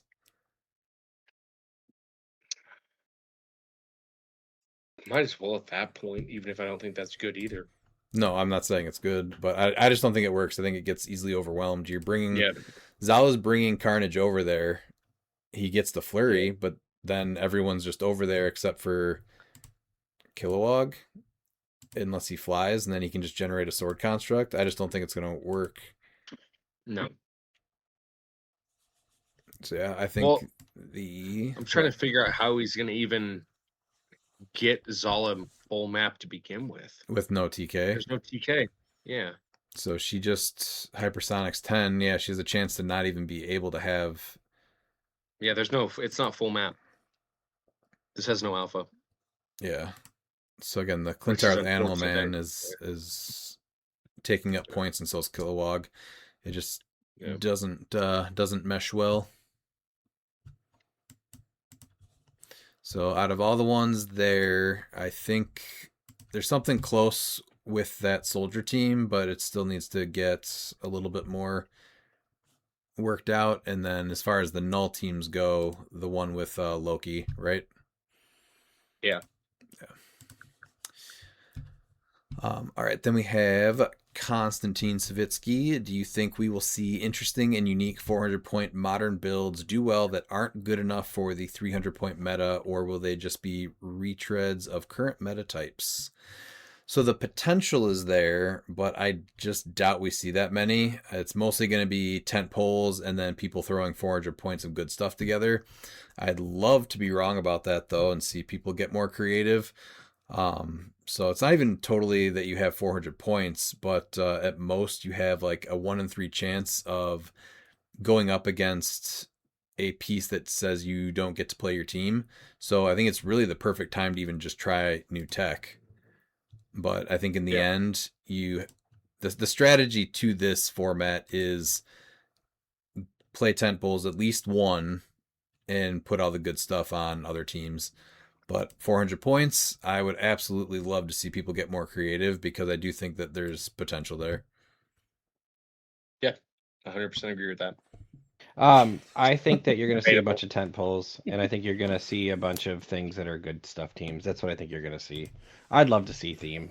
I would love to see it. I think there are a couple of keywords that you really could do it. Avengers, I think, absolutely could do it. I think Symbiote has an outside chance with some of the big tent poles. Soldier for sure with Sexy Rexy. A Mystical is always great. But that's about it, really, right? Yeah. I mean, maybe I'm wrong with the 400 points, but I just think Mystical. mystical too for sure. I just think it's gonna be such a weird matchup dependent thing because you're not gonna have all the good stuff on one team, which is good, but at the same time, adding in an extra 100 points is gonna get you some really interesting builds. So Yeah, I'm open that we do see some creativity, though. I'm looking forward to going over this event and even covering it while I'm down there. And yes, what teams are you playing, even or if you are going to the event? So this is actually the only event that I'm gonna play. I'm the only one that's going down there, but I'm gonna play it with Christine and Ollie. So I know Ollie's gonna be playing Null for sure, and I think I am leaning towards the Sinister Syndicate team. I was playing the Swarm with the Universal Weapon, so I think it might be fun. I know they're obviously a really good team, and I think it's just a cool team to play in general together. So full theme Sinister Syndicate is a good chance of what I'll play. that's cool. And I just got to build it Team out will though. play Trigon. But now that we've gone through it, that Trigon team is actually kind of cool. Going back to his first question, though, that's where this kind of is like, you start playing tent poles, and now you have just so much good stuff that one team can play. Mm-hmm. Miles, if you were going, what would you build with 400 points? I'd go the tent pole route. I know, and Common Thanos. I'm telling you. God, no. It's Common Thanos support. Yeah. All right, Pete, what would you play? Either Null or Phoenix Force Thor. One or the other. Yeah, see, there's just so many reasonable tent poles or one man like close to 300 point armies to play that you can easily even just have all three people play them, and the teams would probably still do well. Then he asks, what time on Tuesdays do you usually record? Usually Roughly we try from 2:30 in the afternoon until 2:30 in the morning. Stop it. Yeah, Roughly. 8:30 Central Time, and then when we actually start though could be anytime. Yeah, Today I think it was almost 9:30. that sounds about right. Wow. Yeah. Then last we have Lou Minotti. Why is Ryan so jealous of the Eagles? Eat my butt, Steve. I'm gonna get you an answer, Steve. Just give me a second. Let's see what our friend ChatGPT says. Oh, this will be good. Well, you'll know it's good if I delete it off the final draft or not. Absolutely.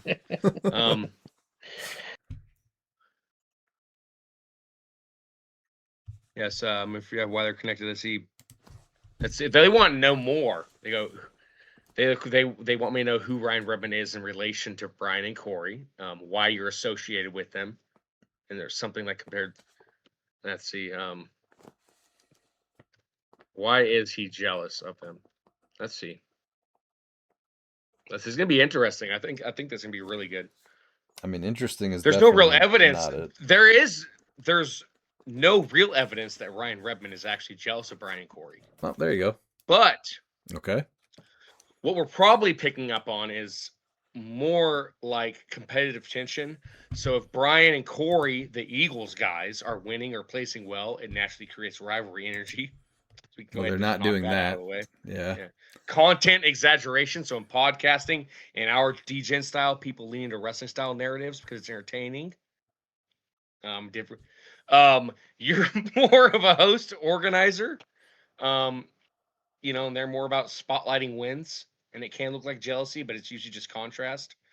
I'm gonna have let's see, have Redmond call out the Eagles, and I'm gonna do a promo for you. Can't wait for this one. Yeah. All right, we're gonna keep it kayfabe. Listen up, I've been real quiet, real patient, but I'm done watching from the sidelines while the so-called Kings fly overhead. Yeah, I'm talking about the Eagles. Brian Dormammu and Corey Franklin. Y'all been stacking wins. That ain't true. Flapping wings, acting like the sky belongs to you. But let me remind you of something. This ain't your nest. This is my table. I've been building, grinding, breaking down the meta piece by piece while you two been circling the same place, the same tricks. You ain't evolving, you surviving. So here's the deal. Next big event, you don't get to fly over me. You come through me. And when you do, I'm going to clip those wings, I'm going to ground the Eagles, and I'm going to show everybody the real control of this game doesn't come from the sky. It comes from the man running the whole damn show. TikTok, boys. The air's getting thin up there. Well, that was great. Get wrecked, birds. Yeah, I don't think he's jealous of him. I just think that Redmond really likes frenemies, so he tries to gather as many frenemies as possible. I think that's really your answer, Lou. Except for against Kenny. He has legit heat against Kenny.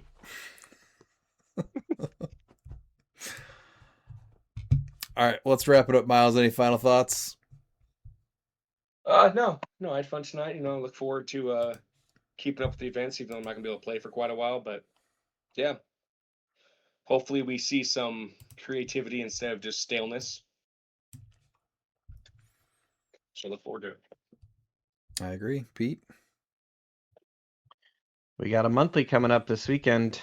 Big time things happening on the old Tubes of You stream. Can watch the animals go at it this weekend, live on pay-per-view. Are we pay-per-view yet? Do we figure it out a paywall? No, not Yeah, yet. we got paywall. That's why I'm the only one who ever watches. 'cause Oh, I'm the never one mind. done I guess we'll with give this one away for free and we'll reconvene on the next one. Other than that, I'm convinced that whenever you're like, oh no, it should be like, we only got like so many questions and this should be a quick night. Nope, it's never a quick night. We could turn 20 minutes of nothing into gold, It's a skill. or at least something. Yeah. I'm done. All right. Yes, this weekend you can catch us on the YouTube channel streaming our monthly game. And then next week we do have a special surprise, so keep an eye out on the Facebook page. And remember,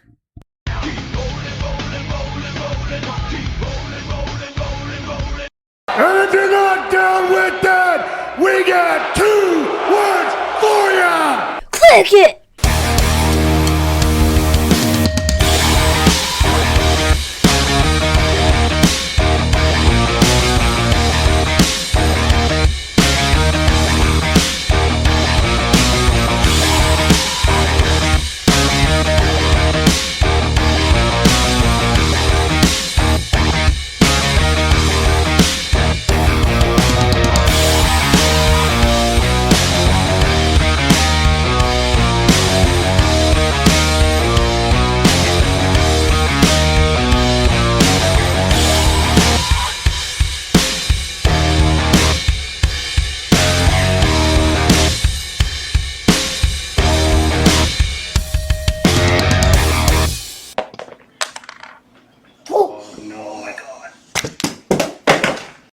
Get wrecked, birds.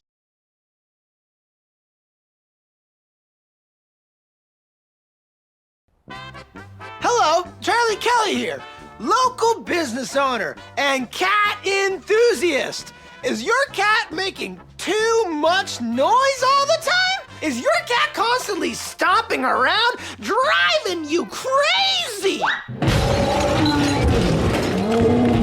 Is your cat clawing at your furnitures? Think there's no answer? You're so stupid. There is.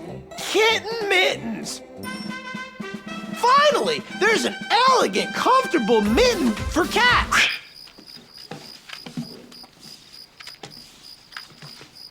I couldn't hear anything. Is your cat one-legged? Is your cat fat, skinny, or an in-between? That doesn't matter, because one size fits all. Kitten mittens, you'll be smitten. So come on down to Patty's Pub. We're the home of the original kitten mittens. Meow.